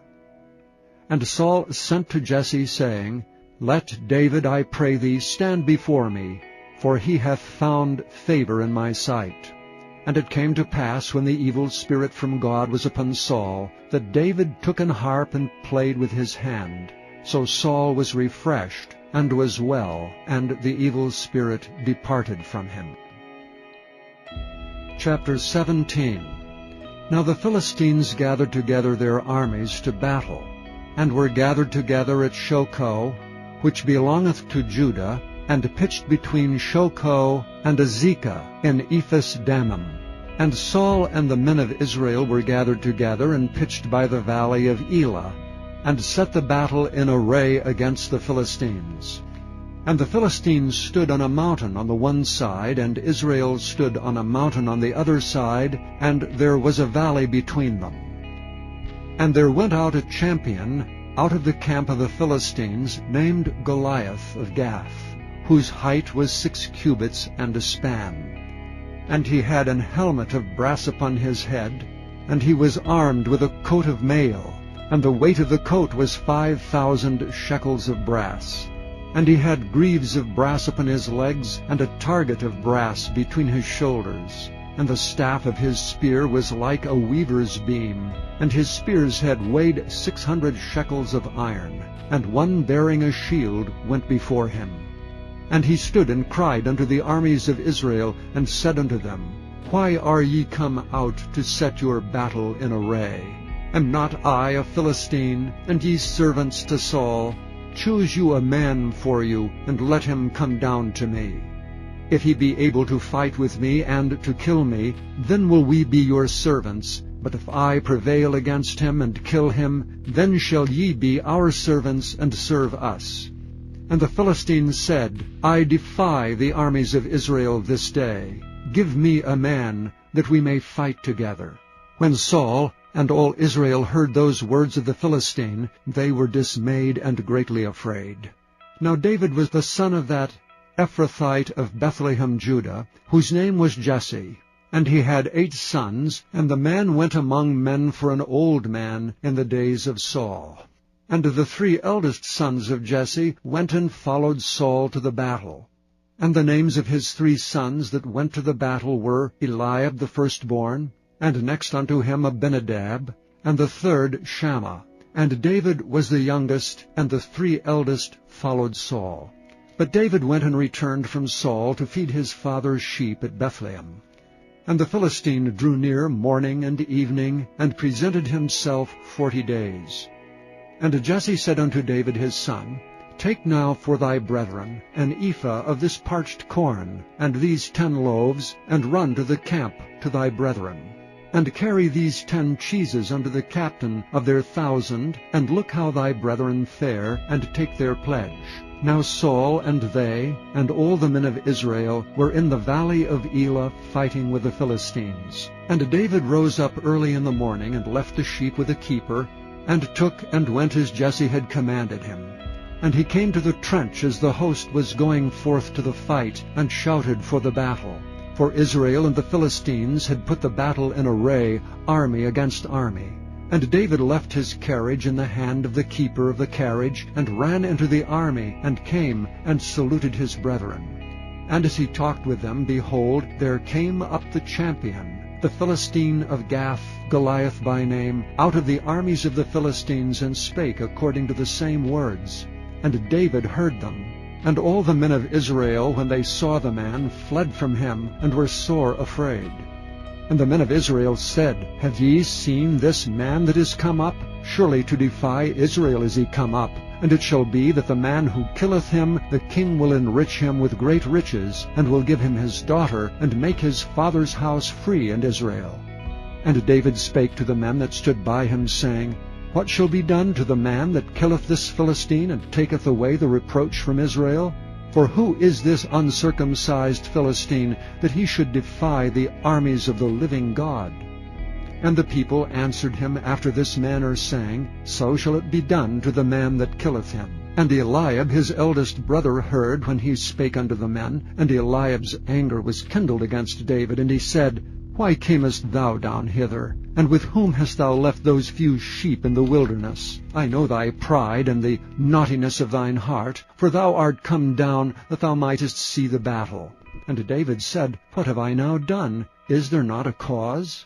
And he turned from him toward another, and spake after the same manner. And the people answered him again after the former manner. And when the words were heard which David spake, they rehearsed them before Saul, and he sent for him. And David said to Saul, Let no man's heart fail because of him. Thy servant will go and fight with this Philistine. And Saul said to David, Thou art not able to go against this Philistine to fight with him, for thou art but a youth, and he is a man of war from his youth. And David said unto Saul, Thy servant kept his father's sheep, and there came a lion and a bear, and took a lamb out of the flock. And I went out after him, and smote him, and delivered it out of his mouth. And when he rose against me, I caught him by his beard, and smote him, and slew him. Thy servant slew both the lion and the bear. And this uncircumcised Philistine shall be as one of them, seeing he hath defied the armies of the living God. David said moreover, "The Lord that delivered me out of the paw of the lion, and out of the paw of the bear, he will deliver me out of the hand of this Philistine." And Saul said unto David, "Go, and the Lord be with thee." And Saul armed David with his armor, and he put an helmet of brass upon his head. Also he armed him with a coat of mail. And David girded his sword upon his armor, and he essayed to go, for he had not proved it. And David said unto Saul, "I cannot go with these, for I have not proved them." And David put them off him. And he took his staff in his hand, and he chose him 5 smooth stones out of the brook, and put them in a shepherd's bag which he had, even in a scrip. And his sling was in his hand, and he drew near to the Philistine. And the Philistine came on, and drew near unto David, and the man that bare the shield went before him. And when the Philistine looked about and saw David, he disdained him, for he was but a youth, and ruddy, and of a fair countenance. And the Philistine said unto David, "Am I a dog, that thou comest to me with staves?" And the Philistine cursed David by his gods. And the Philistine said to David, "Come to me, and I will give thy flesh unto the fowls of the air, and to the beasts of the field." Then said David to the Philistine, "Thou comest to me with a sword, and with a spear, and with a shield. But I come to thee with the name of the Lord of hosts, the God of the armies of Israel, whom thou hast defied. This day will the Lord deliver thee into mine hand, and I will smite thee, and take thine head from thee, and I will give the carcasses of the host of the Philistines this day unto the fowls of the air, and to the wild beasts of the earth, that all the earth may know that there is a God in Israel. And all this assembly shall know that the Lord saveth not with sword and spear, for the battle is the Lord's, and he will give you into our hands." And it came to pass, when the Philistine arose and came and drew nigh to meet David, that David hasted and ran toward the army to meet the Philistine. And David put his hand in his bag, and took thence a stone, and slang it, and smote the Philistine in his forehead, that the stone sunk into his forehead, and he fell upon his face to the earth. So David prevailed over the Philistine with a sling and with a stone, and smote the Philistine, and slew him. But there was no sword in the hand of David. Therefore David ran, and stood upon the Philistine, and took his sword, and drew it out of the sheath thereof, and slew him, and cut off his head therewith. And when the Philistines saw their champion was dead, they fled. And the men of Israel and of Judah arose and shouted, and pursued the Philistines until thou come to the valley, and to the gates of Ekron. And the wounded of the Philistines fell down by the way to Shaaraim, even unto Gath and unto Ekron. And the children of Israel returned from chasing after the Philistines, and they spoiled their tents. And David took the head of the Philistine, and brought it to Jerusalem, but he put his armor in his tent. And when Saul saw David go forth against the Philistine, he said unto Abner, the captain of the host, "Abner, whose son is this youth?" And Abner said, "As thy soul liveth, O king, I cannot tell." And the king said, "Enquire thou whose son the stripling is." And as David returned from the slaughter of the Philistine, Abner took him, and brought him before Saul with the head of the Philistine in his hand. And Saul said to him, "Whose son art thou, thou young man?" And David answered, "I am the son of thy servant Jesse the Bethlehemite." Chapter 18. And it came to pass, when he had made an end of speaking unto Saul, that the soul of Jonathan was knit with the soul of David, and Jonathan loved him as his own soul. And Saul took him that day, and would let him go no more home to his father's house. Then Jonathan and David made a covenant, because he loved him as his own soul. And Jonathan stripped himself of the robe that was upon him, and gave it to David, and his garments, even to his sword, and to his bow, and to his girdle. And David went out whithersoever Saul sent him, and behaved himself wisely. And Saul set him over the men of war, and he was accepted in the sight of all the people, and also in the sight of Saul's servants. And it came to pass as they came, when David was returned from the slaughter of the Philistines, that the women came out of all cities of Israel, singing and dancing, to meet King Saul with tabrets, with joy and with instruments of music. And the women answered one another as they played, and said, Saul hath slain his thousands, and David his 10,000s. And Saul was very wroth, and the saying displeased him. And he said, They have ascribed unto David 10,000s, and to me they have ascribed but thousands. And what can he have more but the kingdom? And Saul eyed David from that day and forward. And it came to pass on the morrow, that the evil spirit from God came upon Saul, and he prophesied in the midst of the house, and David played with his hand as at other times, and there was a javelin in Saul's hand. And Saul cast the javelin, for he said, I will smite David even to the wall with it. And David avoided out of his presence twice. And Saul was afraid of David, because the Lord was with him, and he was departed from Saul. Therefore Saul removed him from him, and made him his captain over 1,000. And he went out and came in before the people. And David behaved himself wisely in all his ways, and the Lord was with him. Wherefore when Saul saw that he behaved himself very wisely, he was afraid of him. But all Israel and Judah loved David, because he went out and came in before them.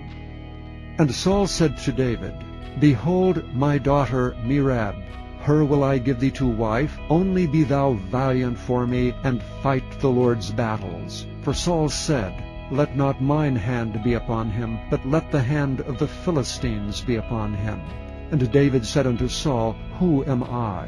And what is my life or my father's family in Israel, that I should be son-in-law to the king? But it came to pass at the time when Merab, Saul's daughter, should have been given to David, that he was given unto Adriel the Maholathite to wife. And Michal, Saul's daughter, loved David, and they told Saul, and the thing pleased him. And Saul said, I will give him her, that she may be a snare to him, and that the hand of the Philistines may be against him. Wherefore Saul said to David, Thou shalt this day be my son-in-law in the one of the twain. And Saul commanded his servants, saying, Commune with David secretly, and say, Behold, the king hath delight in thee, and all his servants love thee. Now therefore be the king's son-in-law. And Saul's servants spake those words in the ears of David. And David said, Seemeth it to you a light thing to be a king's son-in-law, seeing that I am a poor man, and lightly esteemed? And the servants of Saul told him, saying, On this manner spake David. And Saul said, Thus shall ye say to David, The king desireth not any dowry, but 100 foreskins of the Philistines, to be avenged of the king's enemies. But Saul thought to make David fall by the hand of the Philistines. And when his servants told David these words, it pleased David well to be the king's son-in-law, and the days were not expired. Wherefore David arose and went, he and his men, and slew of the Philistines 200 men. And David brought their foreskins, and they gave them in full tale to the king, that he might be the king's son-in-law. And David gave him Michal his daughter to wife. And Saul saw and knew that the Lord was with David, and that Michal, Saul's daughter, loved him. And Saul was yet the more afraid of David, and Saul became David's enemy continually. Then the princes of the Philistines went forth, and it came to pass, after they went forth, that David behaved himself more wisely than all the servants of Saul, so that his name was much set by. Chapter 19. And Saul spake to Jonathan his son, and to his servants, that they should kill David. But Jonathan, Saul's son, delighted much in David. And Jonathan told David, saying, Saul my father seeketh to kill thee. Now therefore I pray thee, take heed to thyself until the morning, and abide in a secret place, and hide thyself.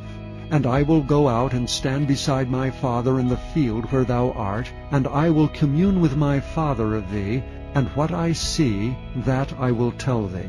And Jonathan spake good of David unto Saul his father, and said unto him, Let not the king sin against his servant, against David, because he hath not sinned against thee, and because his works have been to thee ward very good.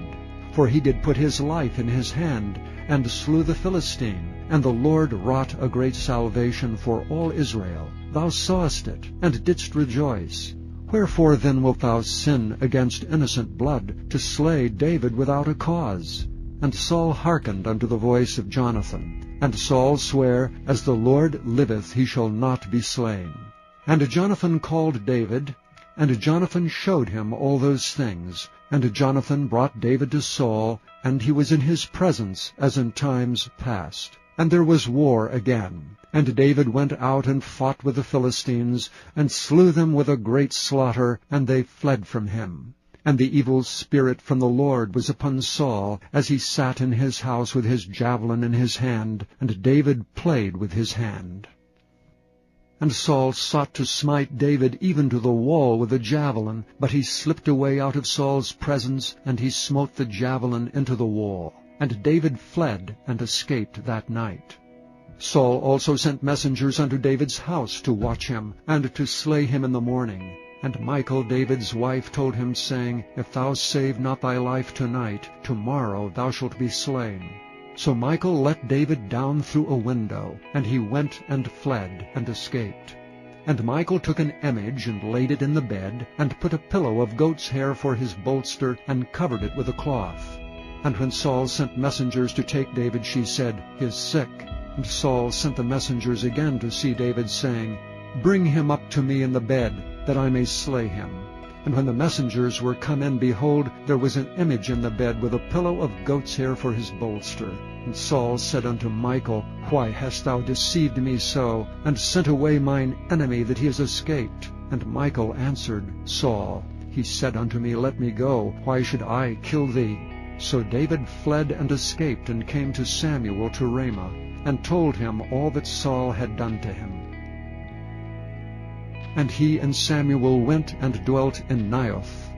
And it was told Saul, saying, Behold, David is at Naioth in Ramah. And Saul sent messengers to take David. And when they saw the company of the prophets prophesying, and Samuel standing as appointed over them, the Spirit of God was upon the messengers of Saul, and they also prophesied. And when it was told Saul, he sent other messengers, and they prophesied likewise. And Saul sent messengers again the third time, and they prophesied also. Then went he also to Ramah, and came to a great well that is in Secu. And he asked and said, Where are Samuel and David? And one said, Behold, they be at Naioth in Ramah. And he went thither to Naioth in Ramah, and the Spirit of God was upon him also. And he went on and prophesied until he came to Naioth in Ramah. And he stripped off his clothes also, and prophesied before Samuel in like manner, and lay down naked all that day and all that night. Wherefore they say, Is Saul also among the prophets? Chapter 20. And David fled from Naioth in Ramah, and came and said before Jonathan, What have I done? What is mine iniquity, and what is my sin before thy father, that he seeketh my life? And he said unto him, God forbid, thou shalt not die. Behold, my father will do nothing either great or small, but that he will show it me. And why should my father hide this thing from me? It is not so. And David sware moreover, and said, Thy father certainly knoweth that I have found grace in thine eyes. And he saith, Let not Jonathan know this, lest he be grieved. But truly as the Lord liveth, and as thy soul liveth, there is but a step between me and death. Then said Jonathan unto David, Whatsoever thy soul desireth, I will even do it for thee. And David said unto Jonathan, Behold, tomorrow is the new moon, and I should not fail to sit with the king at meat. But let me go, that I may hide myself in the field, unto the third day at even. If thy father at all miss me, then say, David earnestly asked leave of me, that he might run to Bethlehem his city, for there is a yearly sacrifice there for all the family. If he say thus, It is well, thy servant shall have peace. But if he be very wroth, then be sure that evil is determined by him. Therefore thou shalt deal kindly with thy servant, for thou hast brought thy servant into a covenant of the Lord with thee. Notwithstanding, if there be in me iniquity, slay me thyself, for why shouldst thou bring me to thy father? And Jonathan said, Far be it from thee, for if I knew certainly that evil were determined by my father to come upon thee, then would I not tell it thee? Then said David to Jonathan, Who shall tell me? Or what if thy father answer thee roughly? And Jonathan said unto David, Come, and let us go out into the field. And they went out both of them into the field. And Jonathan said unto David, O Lord God of Israel, when I have sounded my father about tomorrow any time, or the third day, and behold, if there be good toward David, and I then send not unto thee, and show it thee, the Lord do so and much more to Jonathan. But if it please my father to do thee evil, then I will show it thee, and send thee away, that thou mayest go in peace. And the Lord be with thee, as he hath been with my father. And thou shalt not only, while yet I live, show me the kindness of the Lord, that I die not, but also thou shalt not cut off thy kindness from my house forever, no, not when the Lord hath cut off the enemies of David, every one of them from the face of the earth. So Jonathan made a covenant with the house of David, saying, Let the Lord even require it at the hand of David's enemies. And Jonathan caused David to swear again, because he loved him, for he loved him as he loved his own soul. Then Jonathan said to David, Tomorrow is the new moon, and thou shalt be missed, because thy seat will be empty. And when thou hast stayed 3 days, then thou shalt go down quickly, and come to the place where thou didst hide thyself when the business was in hand, and shalt remain by the stone Ezel. And I will shoot 3 arrows on the side thereof, as though I shot at a mark. And behold, I will send a lad, saying, Go, find out the arrows. If I expressly say unto the lad, Behold, the arrows are on this side of thee, take them, then come thou, for there is peace to thee, and no hurt, as the Lord liveth. But if I say thus unto the young man, Behold, the arrows are beyond thee, go thy way, for the Lord hath sent thee away. And as touching the matter which thou and I have spoken of, behold, the Lord be between thee and me forever. So David hid himself in the field, and when the new moon was come, the king sat him down to eat meat. And the king sat upon his seat, as at other times, even upon a seat by the wall. And Jonathan arose, and Abner sat by Saul's side, and David's place was empty. Nevertheless Saul spake not anything that day, for he thought, Something hath befallen him. He is not clean, surely he is not clean. And it came to pass on the morrow, which was the 2nd day of the month, that David's place was empty. And Saul said unto Jonathan his son, Wherefore cometh not the son of Jesse to meat, neither yesterday nor today? And Jonathan answered Saul, David earnestly asked leave of me to go to Bethlehem. And he said, Let me go, I pray thee, for our family hath a sacrifice in the city, and my brother, he hath commanded me to be there. And now, if I have found favor in thine eyes, let me go away, I pray thee, and see my brethren. Therefore he cometh not unto the king's table. Then Saul's anger was kindled against Jonathan, and he said unto him, Thou son of the perverse rebellious woman, do not I know that thou hast chosen the son of Jesse to thine own confusion, and unto the confusion of thy mother's nakedness? For as long as the son of Jesse liveth upon the ground, thou shalt not be established, nor thy kingdom. Wherefore now send and fetch him unto me, for he shall surely die. And Jonathan answered Saul his father, and said unto him, Wherefore shall he be slain? What hath he done? And Saul cast a javelin at him to smite him, whereby Jonathan knew that it was determined of his father to slay David. So Jonathan arose from the table in fierce anger, and did eat no meat the 2nd day of the month. For he was grieved for David, because his father had done him shame. And it came to pass in the morning that Jonathan went out into the field at the time appointed with David, and a little lad with him. And he said unto his lad, Run, find out now the arrows which I shoot. And as the lad ran, he shot an arrow beyond him. And when the lad was come to the place of the arrow which Jonathan had shot, Jonathan cried after the lad, and said, Is not the arrow beyond thee? And Jonathan cried after the lad, Make speed, haste, stay not. And Jonathan's lad gathered up the arrows, and came to his master. But the lad knew not anything, only Jonathan and David knew the matter. And Jonathan gave his artillery unto his lad, and said unto him, Go carry them to the city. And as soon as the lad was gone, David arose out of a place toward the south, and fell on his face to the ground, and bowed himself 3 times. And they kissed one another, and wept with one another, until David exceeded. And Jonathan said to David, Go in peace, forasmuch as we have sworn both of us in the name of the Lord, saying, The Lord be between me and thee, and between my seed and thy seed forever. And he arose and departed, and Jonathan went into the city. Chapter 21. Then came David to Nob, to Ahimelech the priest. And Ahimelech was afraid at the meeting of David, and said unto him, Why art thou alone, and no man with thee? And David said unto Ahimelech the priest, The king hath commanded me a business, and hath said unto me, Let no man know anything of the business whereabout I send thee, and what I have commanded thee. And I have appointed my servants to such and such a place. Now therefore, what is under thine hand? Give me 5 loaves of bread in mine hand, and what there is present.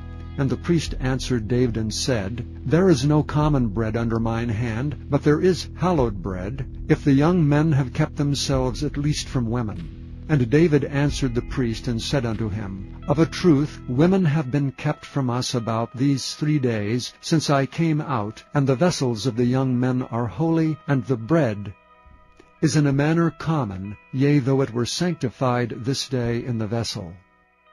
So the priest gave him hallowed bread, for there was no bread there but the showbread, but was taken from before the Lord, to put hot bread in the day when it was taken away. Now a certain man of the servants of Saul was there that day, detained before the Lord, and his name was Doeg an Edomite, the chiefest of the herdsmen that belonged to Saul. And David said unto Ahimelech, And is there not here under thine hand spear or sword? For I have neither brought my sword nor my weapons with me, because the king's business required haste. And the priest said, The sword of Goliath the Philistine, whom thou slewest in the valley of Elah, behold, it is here wrapped in a cloth behind the ephod. If thou wilt take that, take it, for there is no other save that here. And David said, There is none like that, give it me. And David arose and fled that day for fear of Saul, and went to Achish the king of Gath. And the servants of Achish said unto him, Is not this David the king of the land? Did they not sing one to another of him in dances, saying, Saul hath slain his thousands, and David his 10,000s?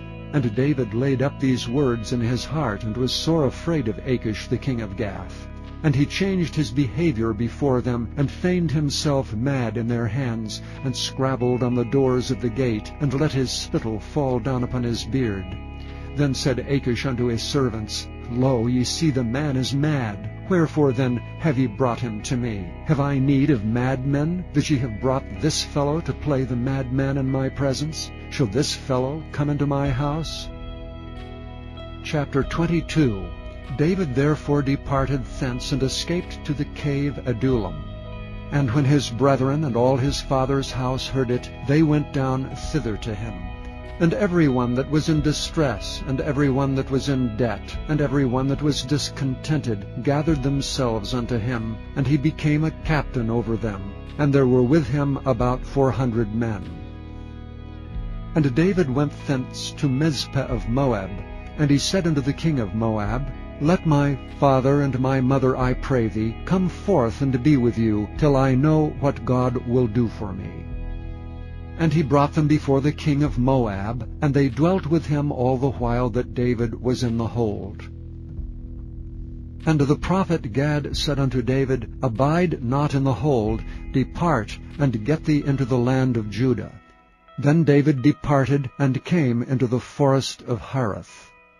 When Saul heard that David was discovered, and the men that were with him, now Saul abode in Gibeah under a tree in Ramah, having his spear in his hand, and all his servants were standing about him. Then Saul said unto his servants that stood about him, Hear now, ye Benjamites, will the son of Jesse give every one of you fields and vineyards, and make you all captains of thousands and captains of hundreds, that all of you have conspired against me? And there is none that showeth me that my son hath made a league with the son of Jesse? And there is none of you that is sorry for me, or showeth unto me that my son hath stirred up my servant against me to lie and wait, as at this day? Then answered Doeg the Edomite, which was set over the servants of Saul, and said, I saw the son of Jesse coming to Nob, to Ahimelech the son of Ahitub. And he inquired the Lord for him, and gave him victuals, and gave him the sword of Goliath the Philistine. Then the king sent to call Ahimelech the priest, the son of Ahitub, and all his father's house, the priests that were in Nob. And they came all of them to the king. And Saul said, Hear now, thou son of Ahitub. And he answered, Here I am, my lord. And Saul said unto him, Why have ye conspired against me, thou and the son of Jesse, and that thou hast given him bread and a sword, and hast inquired of God for him, that he should rise against me to lie in wait, as at this day? Then Ahimelech answered the king and said, And who is so faithful among all thy servants as David, which is the king's son-in-law, and goeth at thy bidding, and is honorable in thine house? Did I then begin to inquire of God for him? Be it far from me. Let not the king impute anything unto his servant, nor to all the house of my father. For thy servant knew nothing of all this, less or more. And the king said, Thou shalt surely die, Ahimelech, thou and all thy father's house. And the king said unto the footmen that stood about him, Turn and slay the priests of the Lord, because their hand also is with David, and because they knew when he fled, and did not show it to me. But the servants of the king would not put forth their hand to fall upon the priests of the Lord. And the king said to Doeg, Turn thou and fall upon the priests. And Doeg the Edomite turned and fell upon the priests, and slew on that day 75 persons that did wear a linen ephod. And Nob, the city of the priests, smote he with the edge of the sword, both men and women, children and sucklings, and oxen and asses and sheep, with the edge of the sword. And one of the sons of Ahimelech, the son of Ahitub, named Abiathar, escaped, and fled after David. And Abiathar showed David that Saul had slain the Lord's priests. And David said unto Abiathar, I knew it that day, when Doeg the Edomite was there, that he would surely tell Saul, I have occasioned the death of all the persons of thy father's house. Abide thou with me, fear not, for he that seeketh my life seeketh thy life. But with me thou shalt be in safeguard. Chapter 23. Then they told David, saying, Behold, the Philistines fight against Keilah, and they rob the threshing floors. Therefore David inquired of the Lord, saying, Shall I go and smite these Philistines? And the Lord said unto David, Go and smite the Philistines, and save Keilah. And David's men said unto him, Behold, we be afraid here in Judah. How much more then if we come to Keilah, against the armies of the Philistines? Then David inquired of the Lord yet again, and the Lord answered him and said, Arise, go down to Keilah, for I will deliver the Philistines into thine hand. So David and his men went to Keilah, and fought with the Philistines, and brought away their cattle, and smote them with a great slaughter. So David saved the inhabitants of Keilah. And it came to pass, when Abiathar the son of Ahimelech fled to David, to Keilah, that he came down with an ephod in his hand. And it was told Saul that David was come to Keilah, And Saul said, God hath delivered him into mine hand, for he is shut in by entering into a town that hath gates and bars. And Saul called all the people together to war, to go down to Keilah, to besiege David and his men. And David knew that Saul secretly practiced mischief against him. And he said to Abiathar the priest, Bring hither the ephod. Then said David, O Lord God of Israel, thy servant hath certainly heard that Saul seeketh to come to Keilah to destroy the city for my sake. Will the men of Keilah deliver me up into his hand? Will Saul come down as thy servant hath heard? O Lord God of Israel, I beseech thee, tell thy servant. And the Lord said, He will come down. Then said David, Will the men of Keilah deliver me and my men into the hand of Saul? And the Lord said, They will deliver thee up. Then David and his men, which were about 600, arose and departed out of Keilah, and went whithersoever they could go. And it was told Saul that David was escaped from Keilah, and he forbare to go forth. And David abode in the wilderness and strongholds, and remained in a mountain in the wilderness of Ziph. And Saul sought him every day, but God delivered him not into his hand. And David saw that Saul was come out to seek his life, and David was in the wilderness of Ziph in a wood. And Jonathan Saul's son arose and went to David into the wood, and strengthened his hand in God. And he said unto him, Fear not, for the hand of Saul my father shall not find thee, and thou shalt be king over Israel, and I shall be next unto thee, and that also Saul my father knoweth. And they two made a covenant before the Lord, and David abode in the wood, and Jonathan went to his house. Then came up the Ziphites to Saul to Gibeah, saying, Doth not David hide himself with us in strongholds, in the wood, in the hill of Hachilah, which is on the south of Jeshimon? Now therefore, O king, come down according to all the desire of thy soul to come down, and our part shall be to deliver him into the king's hand. And Saul said, Blessed be ye of the Lord, for ye have compassion on me. Go, I pray you, prepare yet, and know and see his place where his haunt is, and who hath seen him there. For it is told me that he dealeth very subtly. See therefore, and take knowledge of all the lurking places where he hideth himself, and come ye again to me with a certainty, and I will go with you. And it shall come to pass, if he be in the land, that I will search him out throughout all the thousands of Judah. And they arose and went to Ziph before Saul. But David and his men were in the wilderness of Maon, in the plain on the south of Jeshimon. Saul also and his men went to seek him, and they told David, wherefore he came down into a rock, and abode in the wilderness of Maon. And when Saul heard that, he pursued after David in the wilderness of Maon. And Saul went on this side of the mountain, and David and his men on that side of the mountain. And David made haste to get away for fear of Saul. For Saul and his men compassed David and his men round about to take them. But there came a messenger unto Saul, saying, Haste thee and come, for the Philistines have invaded the land. Wherefore Saul returned from pursuing after David, and went against the Philistines. Therefore they called that place Selahem-Melekoth. And David went up from thence, and dwelt in the strongholds at Engedi. Chapter 24. And it came to pass, when Saul was returned from following the Philistines, that it was told him, saying, Behold, David is in the wilderness of Engedi. Then Saul took 3,000 chosen men out of all Israel, and went to seek David and his men upon the rocks of the wild goats. And he came to the sheepcotes by the way, where was a cave. And Saul went in to cover his feet, and David and his men remained in the sides of the cave.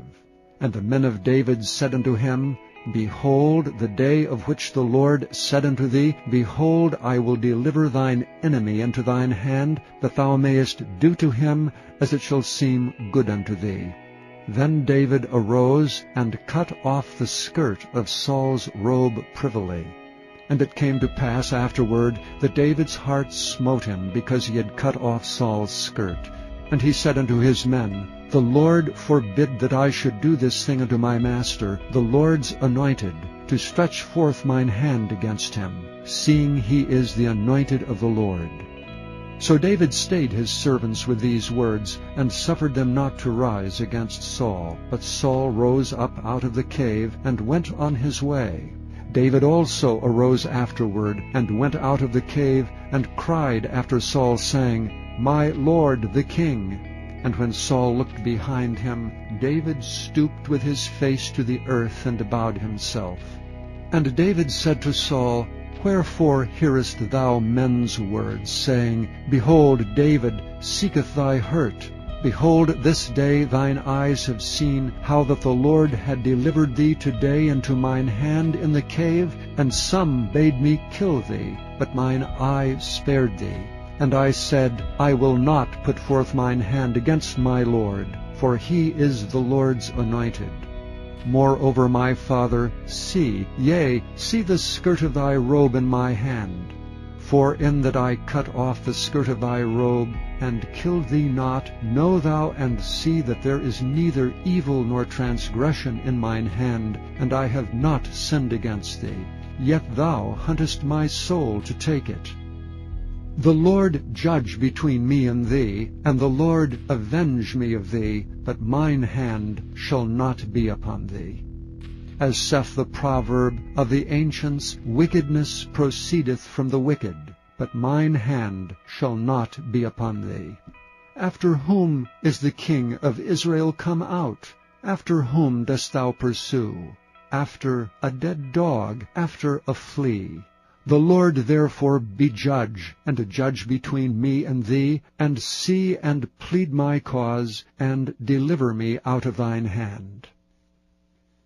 And it came to pass, when David had made an end of speaking these words unto Saul, that Saul said, Is this thy voice, my son David? And Saul lifted up his voice and wept.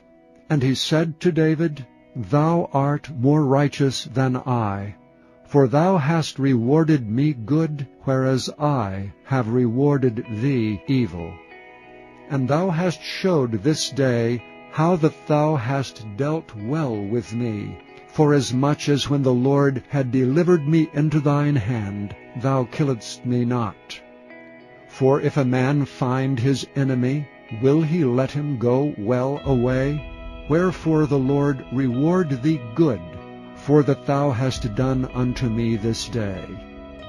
For now, behold, I know well that thou shalt surely be king, and that the kingdom of Israel shall be established in thine hand.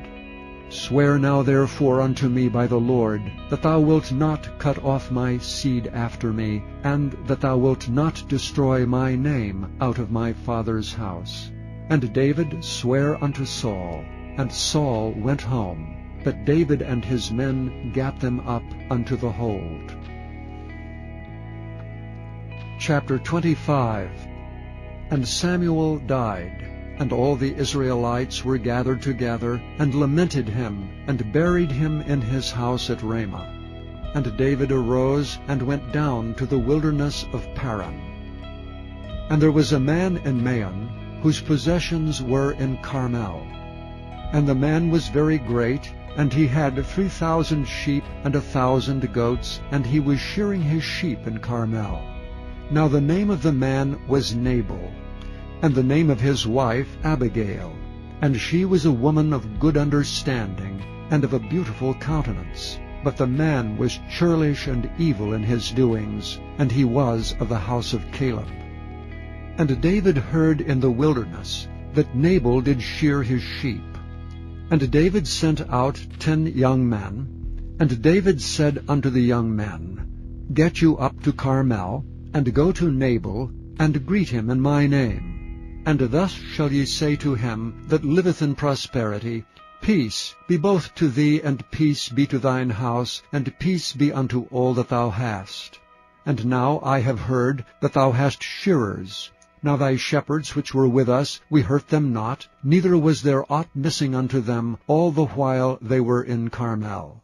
Ask thy young men, and they will show thee. Wherefore let the young men find favor in thine eyes. For we come in a good day. Give, I pray thee, whatsoever cometh to thine hand unto thy servants and to thy son David. And when David's young men came, they spake to Nabal according to all those words in the name of David, and ceased. And Nabal answered David's servants and said, Who is David, and who is the son of Jesse? There be many servants nowadays that break away, every man from his master. Shall I then take my bread and my water and my flesh that I have killed from my shearers, and give it unto men whom I know not whence they be? So David's young men turned their way, and went again, and came, and told him all those sayings. And David said unto his men, Gird ye on every man his sword. And they girded on every man his sword, and David also girded on his sword. And there went up after David about 400 men, and 200 abode by the stuff. But one of the young men told Abigail, Nabal's wife, saying, Behold, David sent messengers out of the wilderness to salute our master, and he railed on them. But the men were very good unto us, and we were not hurt, neither missed we anything, as long as we were conversant with them when we were in the fields. They were a wall unto us both by night and day, all the while we were with them keeping the sheep. Now therefore know and consider what thou wilt do, for evil is determined against our master and against all his household. For he is such a son of Belial that a man cannot speak to him.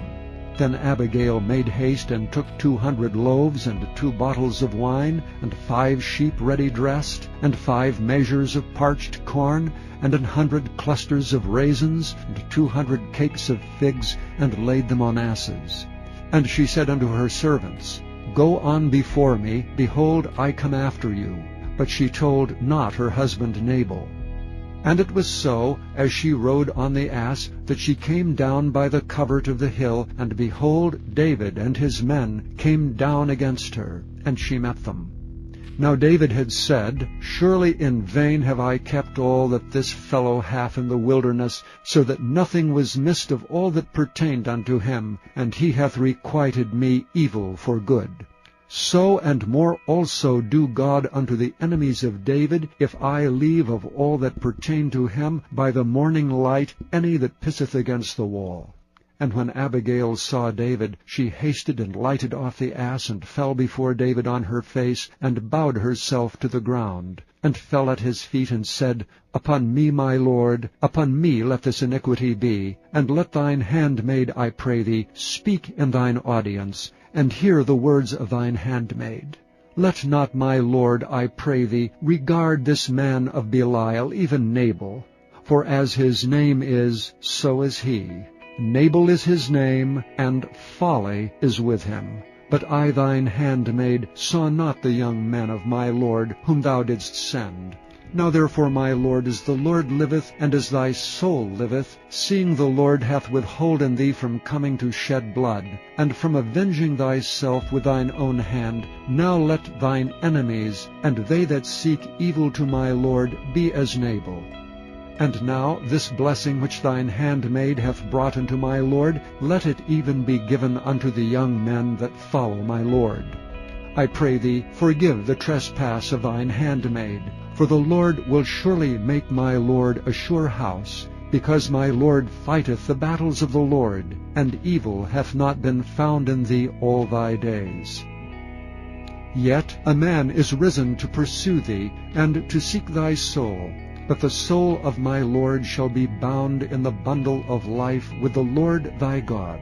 And the souls of thine enemies, them shall he sling out, as out of the middle of a sling. And it shall come to pass, when the Lord shall have done to my lord according to all the good that he hath spoken concerning thee, and shall have appointed thee ruler over Israel, that this shall be no grief unto thee, nor offense of heart unto my lord, either that thou hast shed blood causeless, or that my lord hath avenged himself. But when the Lord shall have dealt well with my Lord, then remember thine handmaid. And David said to Abigail, Blessed be the Lord God of Israel, which sent thee this day to meet me.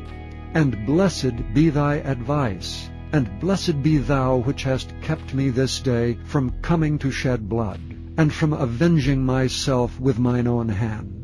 For in very deed as the Lord God of Israel liveth, which hath kept me back from hurting thee, except thou hadst hasted and come to meet me, surely there had not been left unto Nabal by the morning light any that pisseth against the wall. So David received of her hand that which she had brought him, and said unto her, Go up in peace to thine house. See, I have hearkened to thy voice, and have accepted thy person. And Abigail came to Nabal, and behold, he held a feast in his house, like the feast of a king. And Nabal's heart was merry within him, for he was very drunken. Wherefore she told him nothing, less or more, until the morning light. But it came to pass in the morning, when the wine was gone out of Nabal, and his wife had told him these things, that his heart died within him, and he became as a stone. And it came to pass about 10 days after, that the Lord smote Nabal, that he died. And when David heard that Nabal was dead, he said, Blessed be the Lord, that hath pleaded the cause of my reproach from the hand of Nabal, and hath kept his servant from evil. For the Lord hath returned the wickedness of Nabal upon his own head. And David sent and communed with Abigail, to take her to him to wife. And when the servants of David were come to Abigail to Carmel, they spake unto her, saying, David sent us unto thee, to take thee to him to wife. And she arose, and bowed herself on her face to the earth, and said, Behold, let thine handmaid be a servant to wash the feet of the servants of my Lord. And Abigail hasted, and arose, and rode upon an ass with 5 damsels of hers that went after her. And she went after the messengers of David, and became his wife. David also took Ahinoam of Jezreel, and they were also both of them his wives. But Saul had given Michal his daughter, David's wife, to Phalti the son of Laish, which was of Gallim. Chapter 26. And the Ziphites came unto Saul to Gibeah, saying, Doth not David hide himself in the hill of Hachilah, which is before Jeshimon? Then Saul arose and went down to the wilderness of Ziph, having 3,000 chosen men of Israel with him, to seek David in the wilderness of Ziph. And Saul pitched in the hill of Hachilah, which is before Jeshimon, by the way. But David abode in the wilderness. And he saw that Saul came after him into the wilderness. David therefore sent out spies, and understood that Saul was come in very deed. And David arose and came to the place where Saul had pitched. And David beheld the place where Saul lay, and Abner the son of Ner, the captain of his host. And Saul lay in the trench, and the people pitched round about him. Then answered David and said to Ahimelech the Hittite, and to Abishai, the son of Zeruiah, brother to Joab, saying, Who will go down with me to Saul to the camp? And Abishai said, I will go down with thee. So David and Abishai came to the people by night, and behold, Saul lay sleeping within the trench, and his spear stuck in the ground at his bolster. But Abner and the people lay round about him. Then said Abishai to David, God hath delivered thine enemy into thine hand this day. Now therefore let me smite him, I pray thee, with the spear, even to the earth at once, and I will not smite him the second time. And David said to Abishai, Destroy him not, for who can stretch forth his hand against the Lord's anointed and be guiltless? David said furthermore, As the Lord liveth, the Lord shall smite him, or his day shall come to die, or he shall descend into battle and perish. The Lord forbid that I should stretch forth mine hand against the Lord's anointed. But I pray thee, take thou now the spear that is at his bolster, and the cruse of water, and let us go. So David took the spear and the cruse of water from Saul's bolster, and they gat them away, and no man saw it, nor knew it, neither awakened, for they were all asleep, because a deep sleep from the Lord was fallen upon them. Then David went over to the other side, and stood on the top of an hill afar off, a great space being between them. And David cried to the people, and to Abner the son of Ner, saying, Answerest thou not, Abner? Then Abner answered and said, Who art thou that criest to the king? And David said to Abner, Art thou not a valiant man? And who is like thee in Israel? Wherefore then hast thou not kept thy lord the king? For there came out one of the people in to destroy the king thy lord. This thing is not good that thou hast done. As the Lord liveth, ye are worthy to die, because ye have not kept your master the Lord's anointed. And now see where the king's spear is, and the cruse of water that was at his bolster. And Saul knew David's voice, and said, Is this thy voice, my son David? And David said, It is my voice, my lord, O king. And he said, Wherefore doth my lord thus pursue after his servant? For what have I done? Or what evil is in mine hand? Now therefore I pray thee, let my lord the king hear the words of his servant.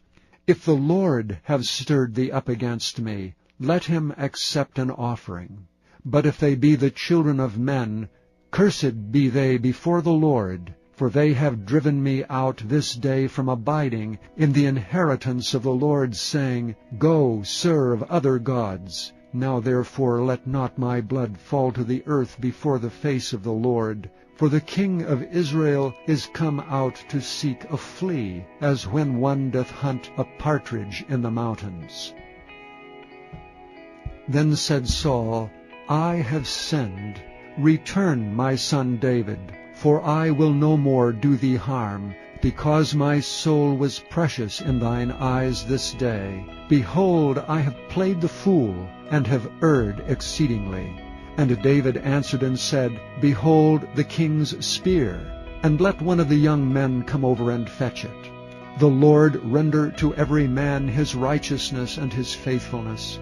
For the Lord delivered thee into my hand today, but I would not stretch forth mine hand against the Lord's anointed.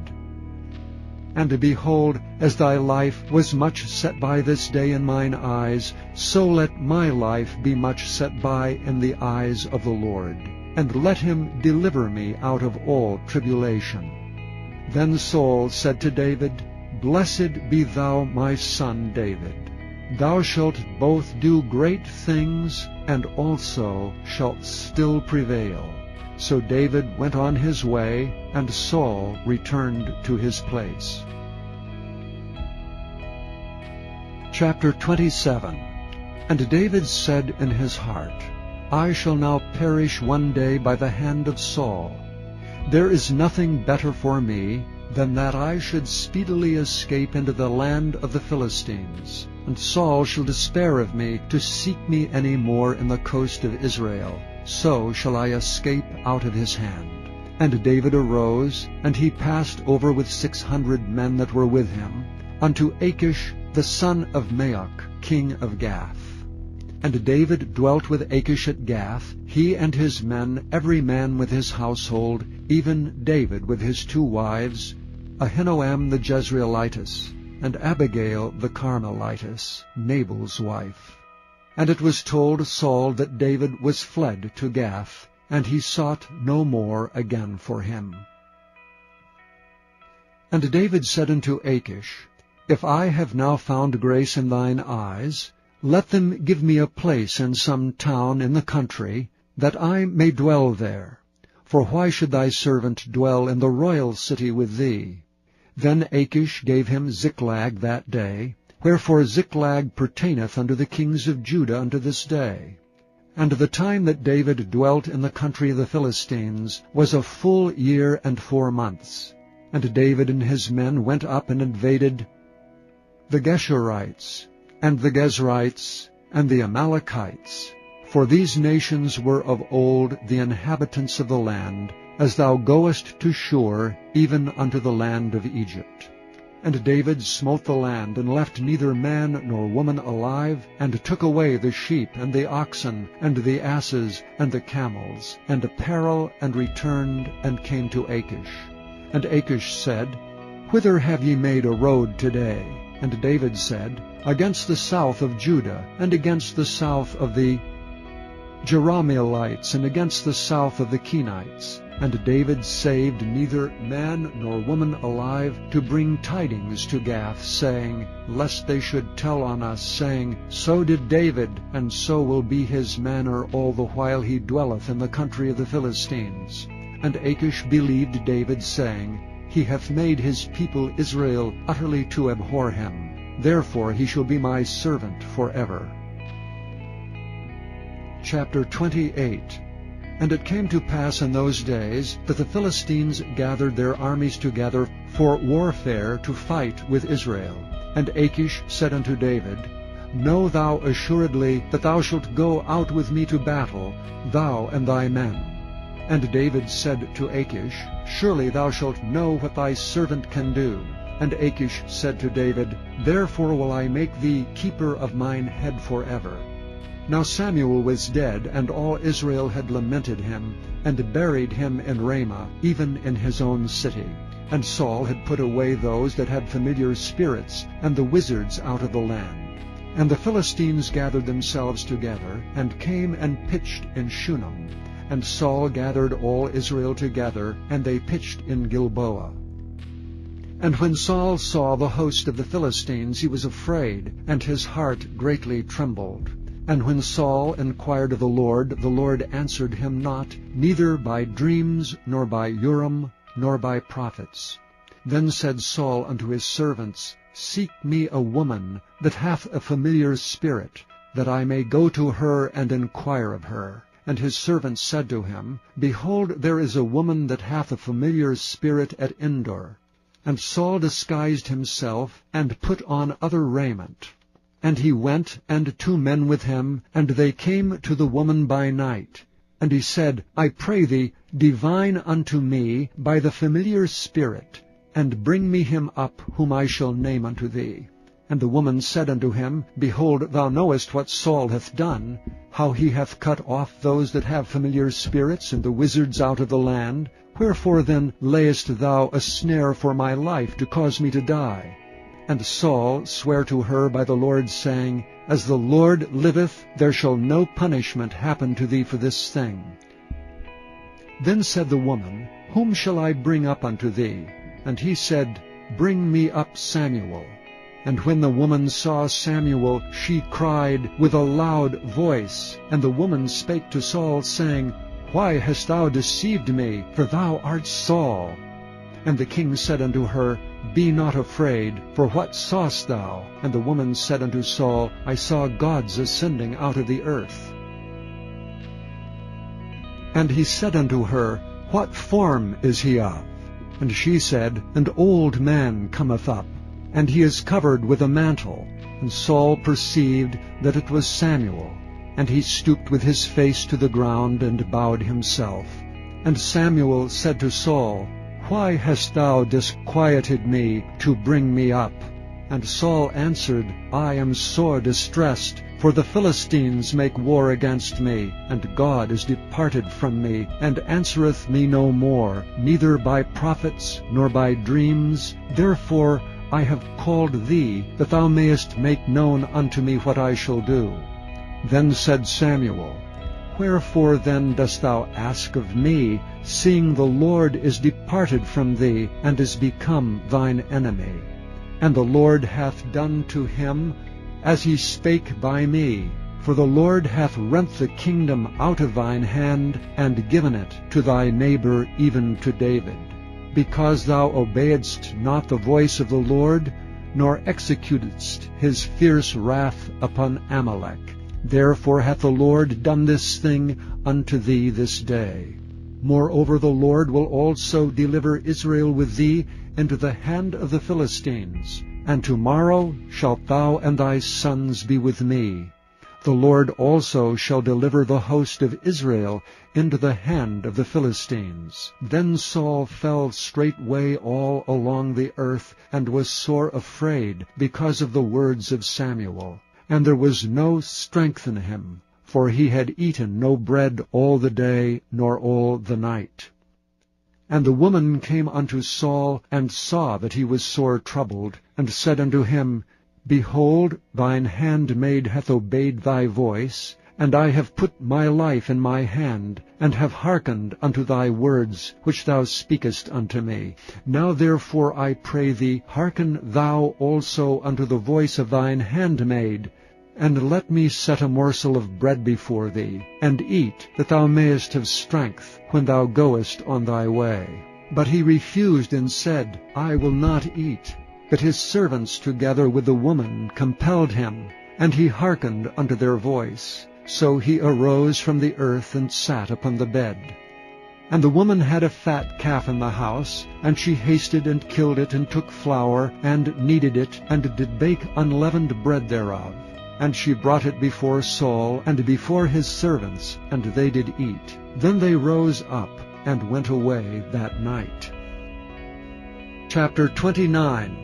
Now the Philistines gathered together all their armies to Aphek, and the Israelites pitched by a fountain which is in Jezreel.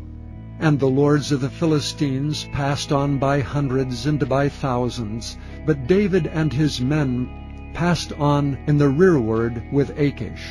Then said the princes of the Philistines, What do these Hebrews here? And Achish said unto the princes of the Philistines, Is not this David the servant of Saul the king of Israel, which hath been with me these days, or these years, and I have found no fault in him, since he fell unto me unto this day? And the princes of the Philistines were wroth with him, and the princes of the Philistines said unto him, Make this fellow return, that he may go again to his place which thou hast appointed him, and let him not go down with us to battle, lest in the battle he be an adversary to us. And wherewith should he reconcile himself unto his master? Should it not be with the heads of these men? Is not this David, of whom they sang one to another in dances, saying, Saul slew his thousands, and David his 10,000s? Then Achish called David, and said unto him, Surely as the Lord liveth, thou hast been upright, and thy going out and thy coming in with me in the host is good in my sight. For I have not found evil in thee since the day of thy coming unto me unto this day. Nevertheless the Lord's favour thee not. Wherefore now return, and go in peace, that thou displease not the lords of the Philistines. And David said unto Achish, But what have I done? And what hast thou found in thy servant so long as I have been with thee unto this day, that I may not go fight against the enemies of my lord the king? And Achish answered and said to David, I know that thou art good in my sight as an angel of God. Notwithstanding the princes of the Philistines have said, He shall not go up with us to the battle. Wherefore now rise up early in the morning with thy master's servants that are come with thee, and as soon as ye be up early in the morning and have light, depart.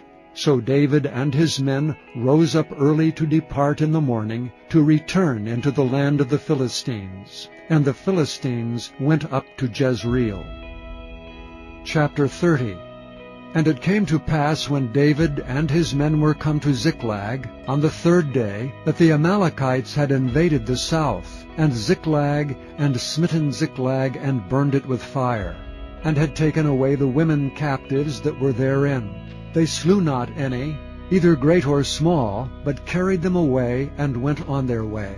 So David and his men came to the city, and behold, it was burned with fire, and their wives, and their sons, and their daughters were taken captives. Then David and the people that were with him lifted up their voice and wept, until they had no more power to weep. And David's 2 wives were taken captives, Ahinoam the Jezreelitess, and Abigail, the wife of Nabal the Carmelite.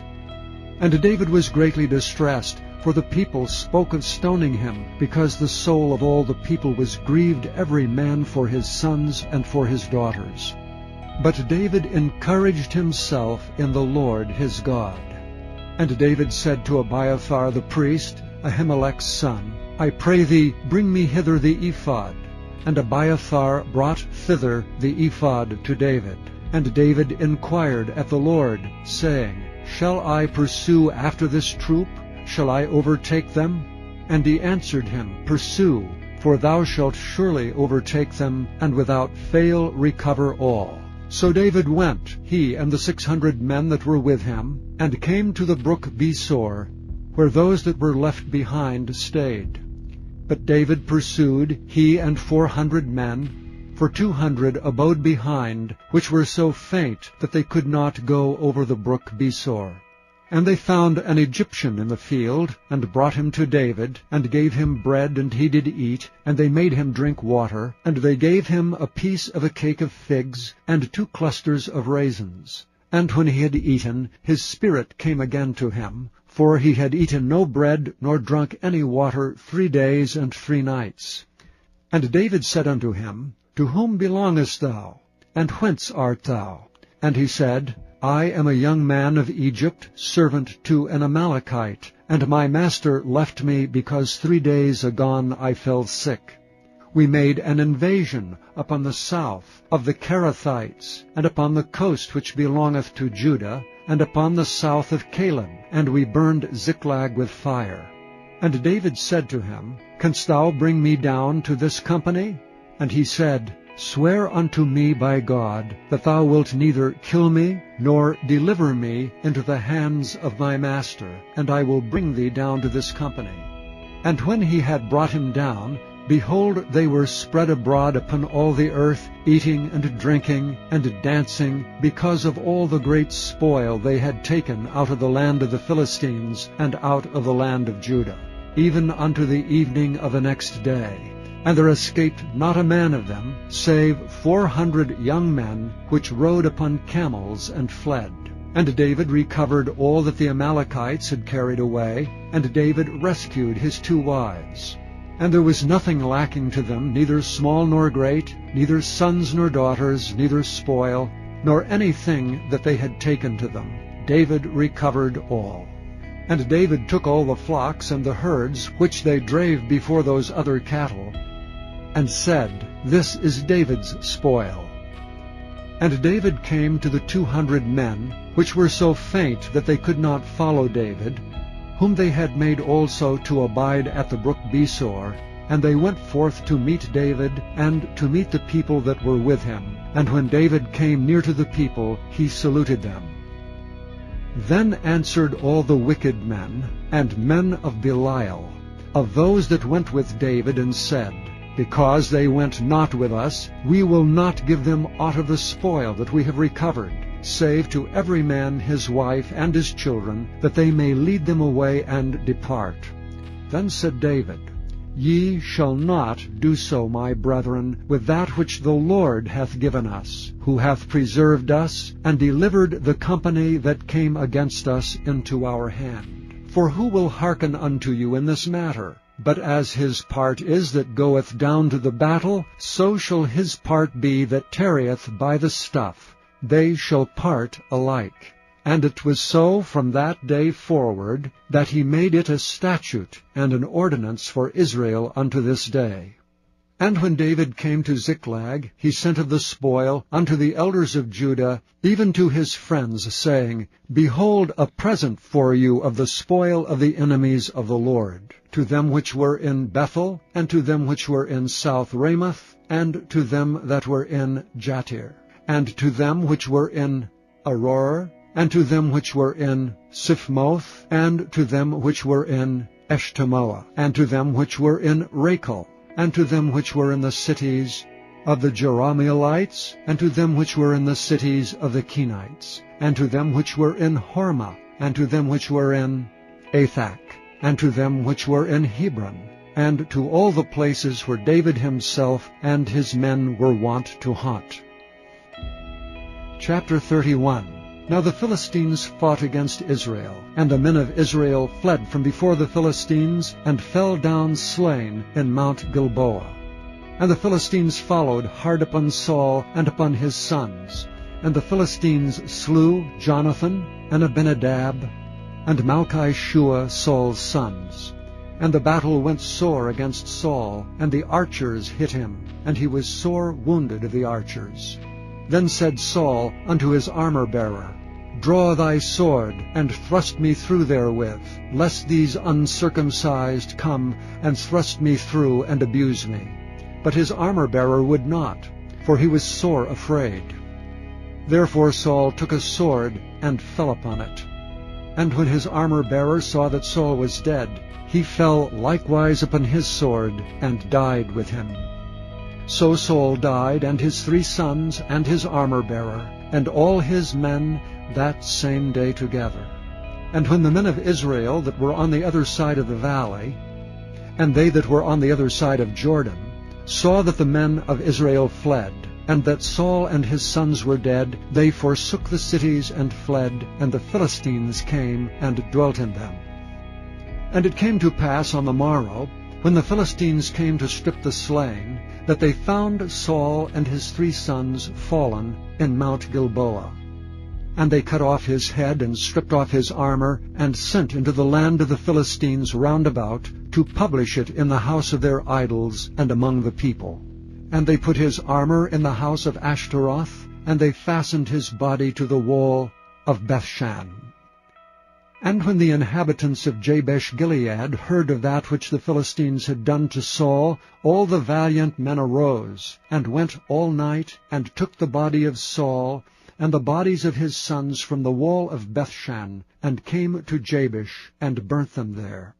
And they took their bones, and buried them under a tree at Jabesh, and fasted 7 days.